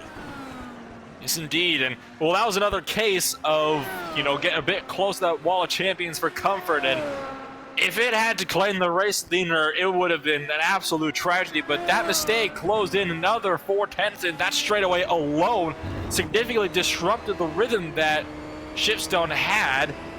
So all of a sudden, the gap is under 5 seconds now. It's 4.9 and still closing rapidly. The gap's going to close even further unless he can catch Marshall Stanley in the middle of the Casino Straight. That is the opportune moment in the middle of the Casino Straight or the middle of the Pit Straight. Anywhere other than there, it is going to hold you up in some way or another. You know, I have to be thinking right now that the reason drivers like Lucas Laville and Johnny Garrett are staying connected, or not Garrett, but Niall McBride, that is, are staying connected is because the repair time is going to, there's not going to be that much repair time by the time the race is over. I mean, can we safely assume that, or is that just a clear out guess, a clear assumption? Because just in my thinking is that Laville obviously is going to want every point he possibly can, and if he just goes a lap, he gets 2 extra points out of the matter. And if he's able to go by, let's just say, lap 65, if he's able to get out and he's able to run the rest of it without Niall McBride coming back out, then he gets another point. So I know these are small differences. I know I've been talking about them for the majority of this race at different increments, but it is so, if we're going to start to have to crunch the numbers in the final races of the season. And by the way, there's not really that many road course races left, I guess you can say, because after we go from here, we only have Zandvoort and Watkins Glen, and that's it. Then we're going to go to Texas, or Las Vegas, that is, and Indianapolis, which 2 completely different tracks, obviously, to the road course, and that's going to lead to some exciting racing, I guess you could say. We talk about these small differences in the points, but the fact is, Dylan, that these small differences, they are what make these great championship battles. I mean, look at the very first Rallycross World Championship, the first ever season decided by a single point. In the series that I run myself, we had 2 drivers that actually tied for the final playoff spot, and they both got in as a result of that. Those little points differences, they really do matter, and it really is crucial that these drivers get every single point they can get. So I think that might be why we haven't seen them disconnect just yet. We might see them come on out in the final laps, get everything they can, because when you're in a championship fight, you want to get every last point you can, because you know that is one more point that the other drivers behind you are not going to be using to close on in. Right, and that's the same for bonus points as well, because for Grosser, it's not even just first place that's up for grabs, it's getting that 1 bonus point. I know, again, it's so little, but it can matter so much. It mattered for me in my F1 2010 career when I beat Mark Webber with Red Bull as a Lotus driver by 1 point. What? Yes. I see. Yes. I have fond memories of that. But nonetheless, points matter. You've seen just random positions. I mean, look at the finales of some of the most improbable championship stories. Lewis Hamilton, 2008 World Drivers' Championship, stuff like that. It just matters so much. But yes, a lot of fun that we can have with the numbers. But hopefully the numbers keep dropping in that difference. Well, at the end of the day, we can always run the calculations all we want, but, you know, you still are going to have those little incidents that have cropped up, especially in races like this, that are just going to completely blow any calculations we make completely out of the water, because you know for a fact that is exactly what's going to take place. I mean, like we said, we thought Laville would have this one almost wrapped up going into today, and all of a sudden, not so much. I mean, we've seen this time and time again, so it is interesting to see, you know, just how wrong sometimes calculations can be, no matter how close to the mark they can be at the same time. The gap is now hovering at about 5.2 seconds, 5.1 seconds. It does seem to be a case now of he gains a few tenths one lap, loses them the next lap. It's kind of an up and down swing like this. Grosser's got to try to find a rhythm and stick with it so he can continue to close in and keep the upward trend going, because he hasn't been able to break into the 4-second range in quite some time now. Yeah, that's the main thing. You got to be able to break out of that range and start to get in within maybe 4 or so seconds. Now, obviously, if we're talking about potential mistakes that can happen from, for example, Shipstone's point of view, then that opens the door a little bit more. And even though Shipstone has run a pretty remarkable race up to this point, we've seen him have some difficulties as he's trying to keep this gap close. He can still do it. There's only around 11 laps to go. 11 laps to go indeed, or about 12. Yeah, check that, it is 11 laps to go now, so lap 62 now of 72. Check that, 62 of 72 that we're rounding right now. Next lap will mark the 10 to go stage, so the gap is, it really is flexing right now. It's another case, he just gained another 4/10 on this lap alone. 5 seconds dead last time by at the line between Grosser and Shipstone. Oh my goodness, I mean, it really is one of those things where you got to keep one eye on it, because you just don't know how this is going to happen at any given point. One of these drivers could even make a mistake that could end their race. Shipstone, speaking of the devil, just had a little bit of a mistake of his own. Jumped the curb, bit of a tank slapper. If Shipstone spins out, that's great for Grosser. On the other hand, though, Robert Grosser's had a couple of close moments himself as well. Grosser is trying to do all he can to get up into P1, but at a certain point, if it's no longer possible, he's going to have to think to himself, well, what matters more, getting into position number 1 or worrying about championship points? Because he's getting a very nice haul of points if he can keep it like this for the remainder of the race. But Shipstone, again, having so many difficulties around that final chicane, the wall of champions. It's almost screaming his name. Robert Grosser is coming down the stretch now, passes the line. The difference as they get to the line. Would you like to say it, Nolan? 4.5 seconds. Oh boy, oh boy. As close as it's been ever since Grosser put himself up in the second place. No doubt helped out by that little mistake there from Shipstone, because guess what? Grosser's times are consistently in the mid-122s throughout the entirety of this stint. Look at the bottom left. For the first time in the stint, Adam Shipstone has hit the 123 mark.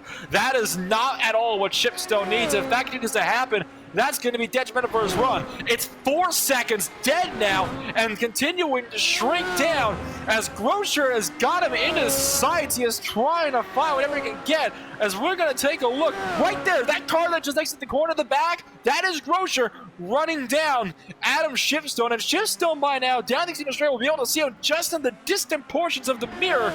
And oh my goodness, this is going to be really intense here. You got to think that maybe Grosser can start pressuring Shipstone into making a mistake and giving up the lead entirely.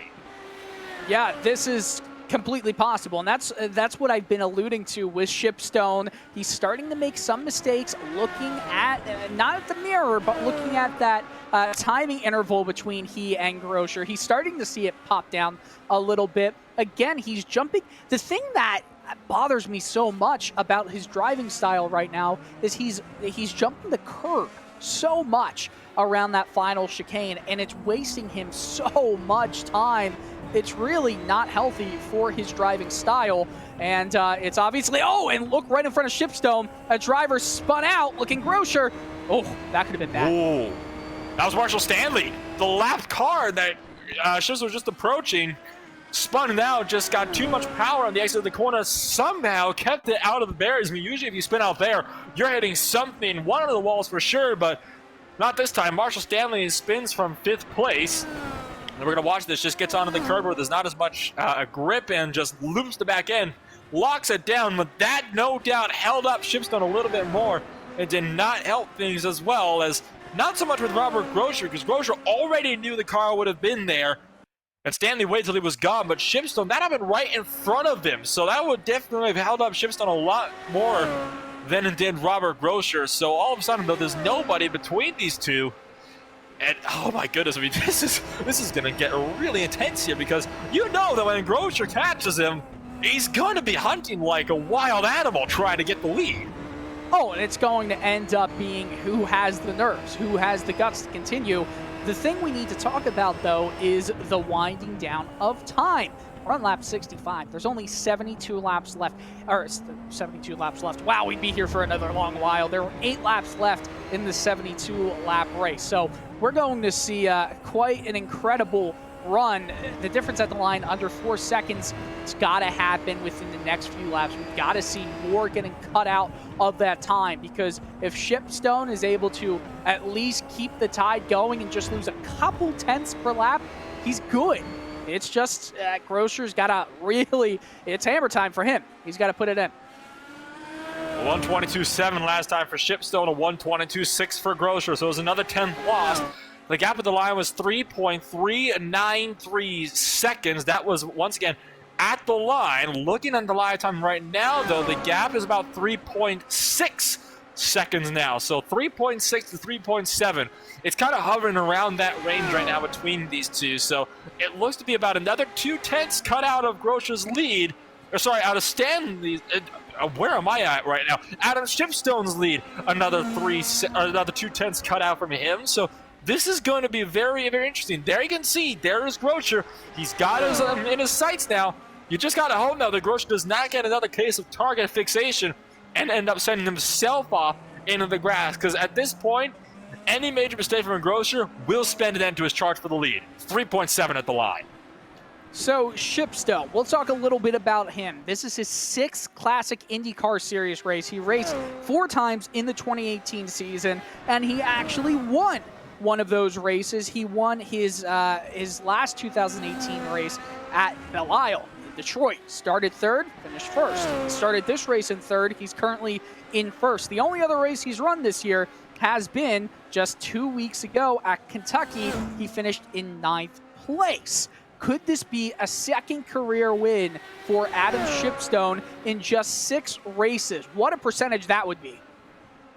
I mean, 2 career wins and 6 starts. I mean, that's definitely one way to, get a strong running start in a series, especially for a part-time driver. Usually you don't see part-time drivers win this. Sometimes you'll see some drivers that will come off and be like one-off ringers at some particular racetracks. But this is definitely a big advantage for Shipstone. As I'll tell you what, this is an interesting one, though, because Shipstone, I don't think he's quite the ringer, because Grosser, it is closing. The gap is slowly closing down. At this point, though, it's not going to be fast enough. Grosser's got to find a little bit more speed in this car. It was another 10th gain last time by, or 10th and a half, excuse me.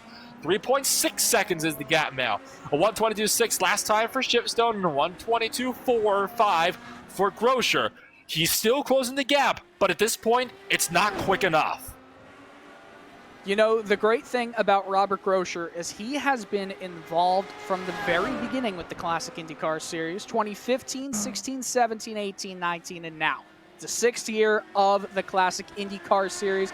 And if we're talking about the number of wins he has, well, if we just look at it, he's got 10 wins in the series right now in about, 86 starts. So 10 wins, 15 poles. Oh, what? Uh-oh. What was that? That was Art McEwen. We're just on replay. Art McEwen had a little bit of a slide, and that's a mistake we've seen so common throughout the course of this race. Too much power at the exit of that hairpin. That's low gear, high revs for you. Oh, no. That could have been bad. But nonetheless, if we're talking about the kind of drivers, people who mean the most to the series, Grosser is one of the top-notch rated guys. So pretty awesome for that. And I'd have to agree, Nolan, with producer Paul. I don't think he can catch it now. We're getting too late, and not enough is being taken out of the gap. The gap between their lap times last time by was just 0.004 of a second. So that just shows how evenly matched they are when they're both running as hard as they can right now. Grosser at this point has got to he's got to hope that Shipstone either A, makes a big mistake, or B, ends up getting held up, and Andrew Aiken has taken a spin for 9th place. He's right in front of the race leader, and heads up. That was almost a complete disaster for Andrew Aiken, who tried to spin the car around and nearly cleaned out your overall race leader as well. Yeah, that is not good. That's just bad. That's just bad. What else can you say? Would have been absolutely catastrophic. If anything, it's just cut down the lead a little bit more between Shipstone and Grosser. I wonder what the difference is now. Look at this. You've got to watch and see with your black box in iRacing that relative distance between you and the drivers around you when you're trying to rejoin. The worst thing you can be is unpredictable. Definitely unpredictable. The gap. Oh, no. The gap. It's increased. I don't think we're having a number 1-2 battle. Grosser has given it all he's got, though.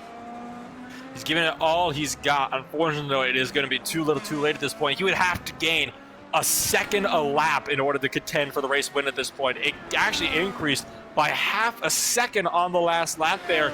6/10 was the difference between their 2 lap times, so I have a feeling that I'll tell you what, this has definitely not been the way that Groscher wanted to have his that battle for the lead go. But I mean, hey, second place, it's still a massive chunk taken out of the lead of Lucas Laville. Only 11 cars remain in this race now as we're under 5 laps to go. 11 cars. You know, this track has been so deadly to so many of the drivers here. Pretty remarkable. By the way, if we're talking about this championship battle that will be between Lucas Laville and Robert Groscher, we have to talk about the history between these 2 drivers, because in 2 seasons, they both finished 1-2, Groscher 13 points ahead, and then another season, Groscher 14 points ahead. Groscher has won 3 of the 5 decided championships up to this point. And I'll tell you what, it's going to come down to both of these drivers again. I really wonder what Chin would have been like in this battle if he would have been able to stay for the remainder of this series. But you see that gap, it's obviously decreasing and holding now because you just got to go steady. It's 3 laps to go. There's no way you're going to catch up to Shipstone unless there's a mistake. There always can be that. But you just got to take it easy. And by the way, right in front of Shipstone is Stefan Rossmann, last driver who is on the first lap down radar, I guess you could say. He's about to go 2 laps down, and he is 2 laps down. So, pretty safe. It's been a great drive for Shipstone. He has made very few errors. Impressive. That's really what you've got to say about him today. And right now, Adam Shipstone, of course, I think he's actually picked up the pace a little bit here, because remember how much Groscher was sometimes chopping out of his lead. And I think at this point, Adam Shipstone had to let off a little bit, had to back off a bit on his pace to make sure that he was getting enough fuel to make it to the end. I think now that pace has actually picked up a little bit more as he realizes that now he is safe. He's approaching the chicane with just, it's going to be 2 laps to go now at the line. And right now, this is exactly what, yeah, exactly. That's all he needs to do. He does not need to push it too hard. He can see Robert Groscher in the very background, but I mean, he does not need to push because he knows that unless Groscher can somehow pull out 2 seconds in the same lap, big lockup there for Shipstone at that as well. But unless Robert Groscher can somehow pull out 2 seconds over him in 2 laps, he's got this one in the bag.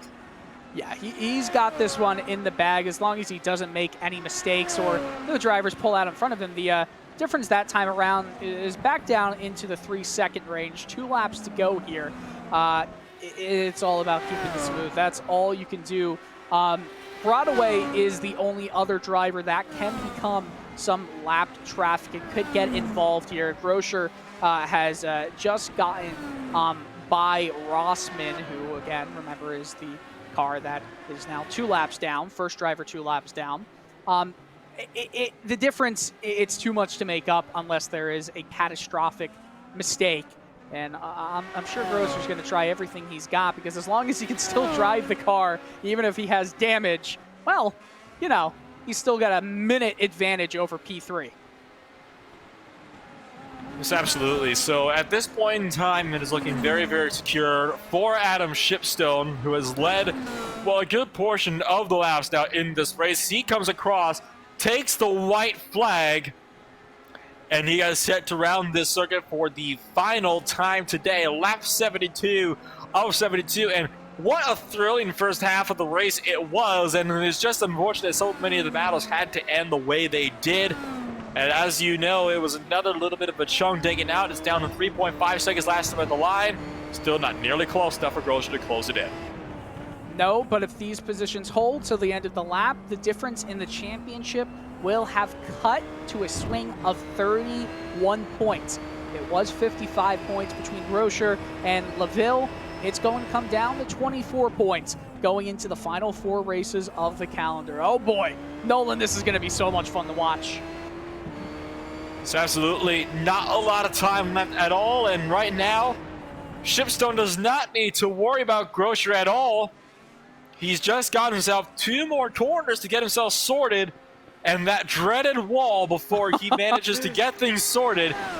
And down the casino straight for the final time today. It is a commanding victory in the hands at the moment for Adam Shipstone. He's got 1 more braking zone, 2 more apexes to work for him.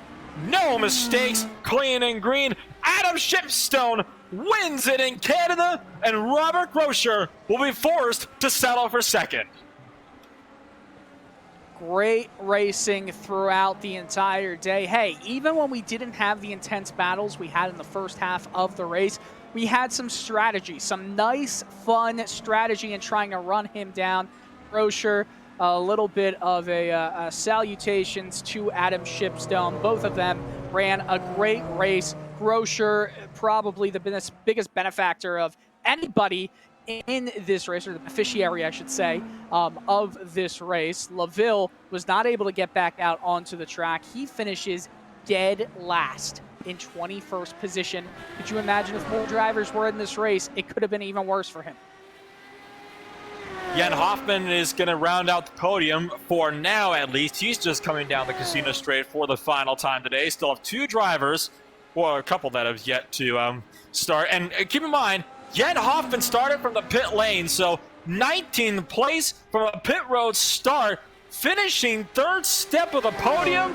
I would call that a victory for Jan Hoffman. He, in many ways, is the true winner of the race today. Meanwhile, Carson Broadway in 4th place is not even pushing. He is coasting. I think Broadway's out of fuel, actually, potentially. He is out of fuel. The 35 machine is out of fuel. Lucas just said, Karsten, no! Oh, will he make it? Oh, dear. I think he's going to make it. He's trying it. Wait, he's going to make it, but out okay. of fuel. Out of fuel. Dear me, but for a moment you think you might make it. I guess 1 more scrap of drama throughout this race, but my goodness, now that everybody has crossed the line, let's take a look at your finishing results for the day. Adam Shipstone with a very commanding win, 3.1 seconds over Robert Groscher down in 2nd. Jan Hoffman from a pit road start to final step of the podium in the 3rd position. The last car on the lead lap was, of course, Karsten Broadway. Marshall Stanley rounds out the top 5. The first car 1 lap down. Then you got Randy Schumacher in 6th, Hauser 7th, Franz Josef Stuhlmann 8th, Stefan Rosman in 9th, Andrew Wood 10th, with Art McEwen rounding out the cars that finished the race here, Dylan. Absolutely. Aiken was the first driver to not finish, and just really after him, all the drivers. Just look at all the laps down. The biggest names that we saw go out of the race, Konanen, or Kainanen. This is the first time I'm ever announcing him. Please help me out here. I'm going to cry. I think he managed to get it right. It was Kainanen. There we go. Thank you. There you go. Thank you for the assist, even though you're not a hockey guy. Jamie Wilson, Martin June, Liam Quinn, and obviously Lucas LaVille. These are all the drivers that were fighting for the lead. And Robert Groscher has to say thank you very much for that display of driving, because now we have a fight. And just like that, we are going to get set to give a few of these drivers a little bit of a chit-chat. But before we do that, we're going to take a quick step away and give those podium finishers a time to get in here. We'll be back with your post-race show right after this.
Welcome back to the post-race show here on RaceBot TV on the iRacing Esports Network. We just finished, of course, a thrilling 72-lap race at the Circuit João Villeneuve for the VRCE Classic Indycar Series. Once again, Nolan Rampel standing beside me is none other than Dylan Coyle with Paul Smith behind the cameras for today.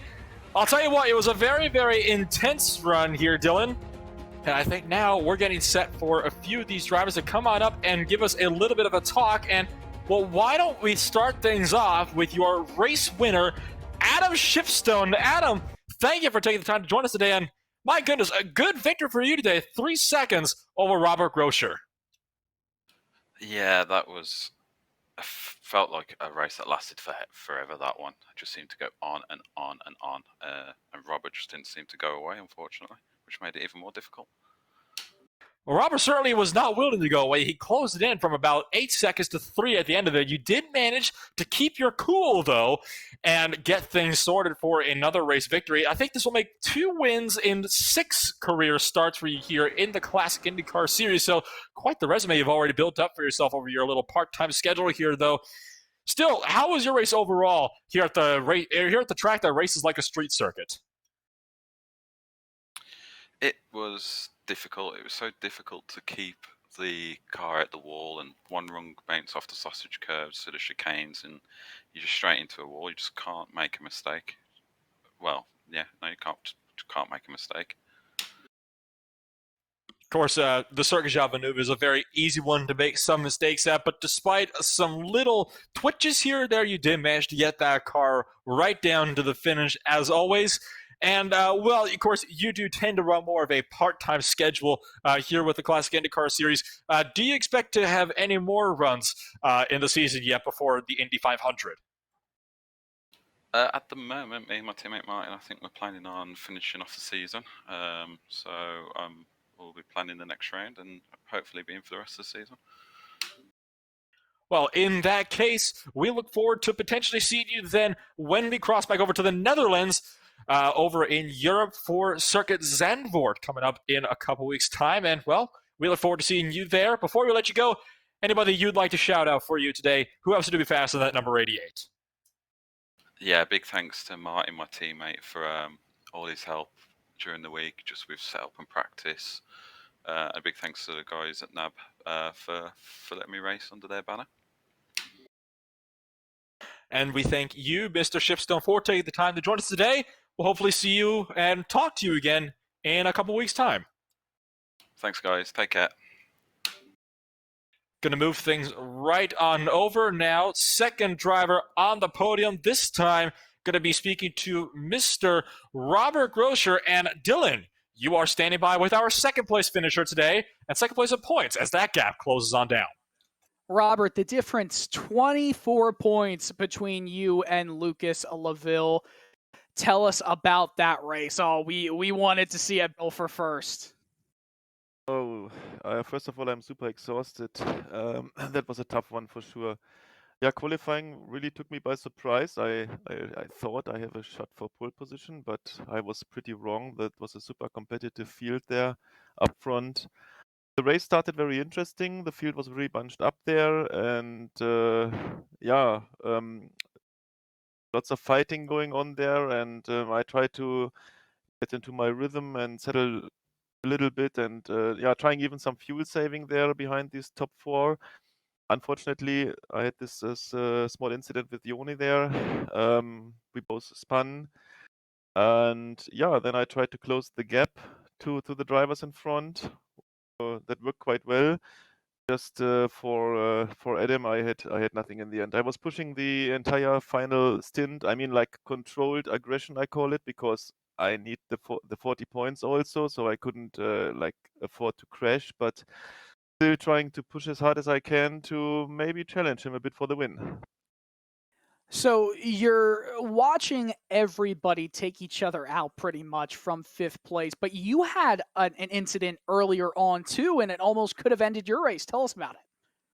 Yeah, I mean, it was a minor contact. It can happen. Fortunately, I was just making a half spin, and I could recover very quickly from that. The only thing is I had some 5 seconds mandatory repairs in the first pit stop. It was a bit unfortunate because otherwise I could have overtaken Liam in the pits, I think. But yeah, I mean, thankfully my car didn't get any significant damage, and so I was good to race from there on. Do you feel like in that second half of the race, because for us, the first half to the second half, just completely different from the intensity to just kind of the strategy. Do you almost feel like the second half, though, in terms of you trying to chase down first place, was a little more intense for your liking, or compared to at least the first half? Yeah, absolutely. I mean, up to that spin, as I said, I could even try to save some fuel there in the draft. I tried something like that later on again when I had Liam in front of me, but lots of pressure from Jamie, of course. Then Liam crashed out. Then Jamie spun behind me. So then from there on, I saw no point in fuel saving and maybe like stretching the stint by one more lap. From there on, I was just pushing to close the gap to Adam, really. Awesome. Well, Robert, good luck. Anybody you'd like to thank for this race's performance? Yeah, I mean, first of all, I like to thank my teammates, Lucas, Jan, Tristan, for preparing the car. It was really a pleasure to drive, and yeah, I mean, obviously I'm not the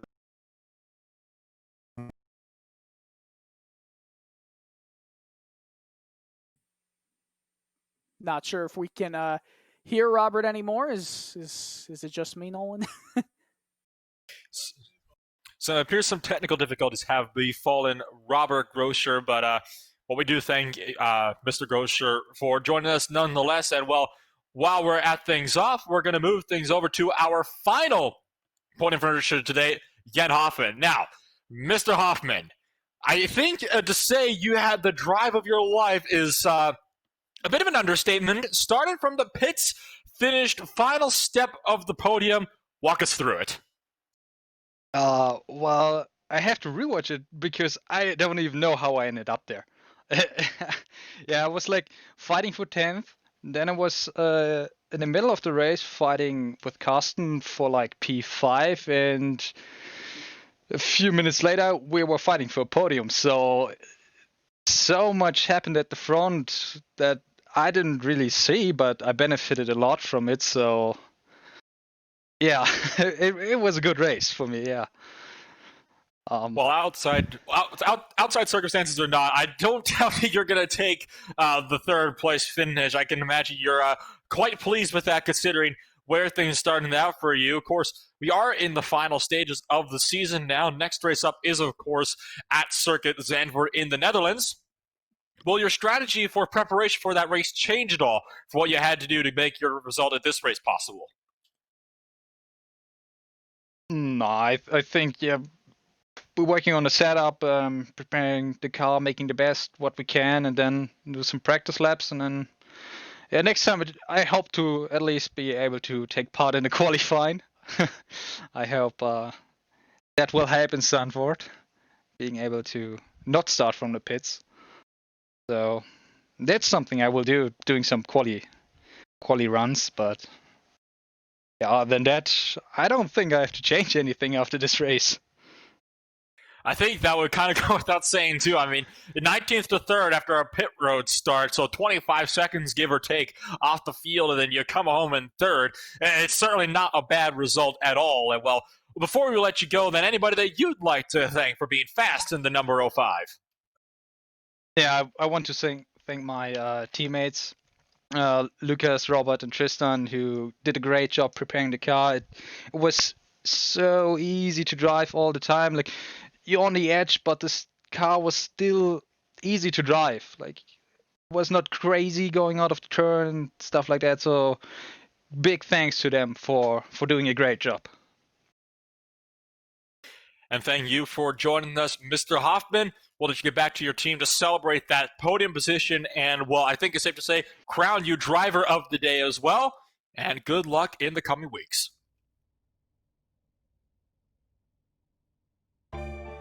So that will do it then for our driver interviews. And, well, Mr. Coyle, I think it's time for us to take one more quick look at the schedule before we wrap things up. Definitely a very, very thrilling race here today at Montreal. 4 races remaining, 2 road courses and 2 ovals. And all the road courses and the ovals drive quite differently from one another, so still some very serious challenges ahead in the coming months. The biggest thing that I see, at least for the next race at Zandvoort, is going to be the starting position will matter so much. Zandvoort is a track that is very difficult to pass at, and if you're able to get a good starting grid spot, you're going to more than likely end up near that spot by the end of the race. So if you can be starting in the top 5, that's going to do wonders for your race result. Especially at Zandvoort, Watkins Glen is, of course, going to be a race where position shuffling will no doubt take place all the way through. And then, of course, 2 ovals, which, let's face it, IndyCars and ovals, they're always thrilling races. And with those final words... Yes. Yeah, absolutely. I mean, I certainly can't wait for the closing races. They're definitely going to be fun ones, to be sure. And, well, with these final words, it's time to close off today's broadcast. The next time we will see us, you'll see us here on the Classic IndyCar Series will be on September 6th for round number 10 over at Circuit Zandvoort. I've been Ola Rempa with Dylan Coyle joining me in the booth today with Paul Smith operating the cameras down in the production booth. Thank you for joining me here on RaceSpot TV on the iRacing Sports Network. For myself and the rest of the crew, we say au revoir.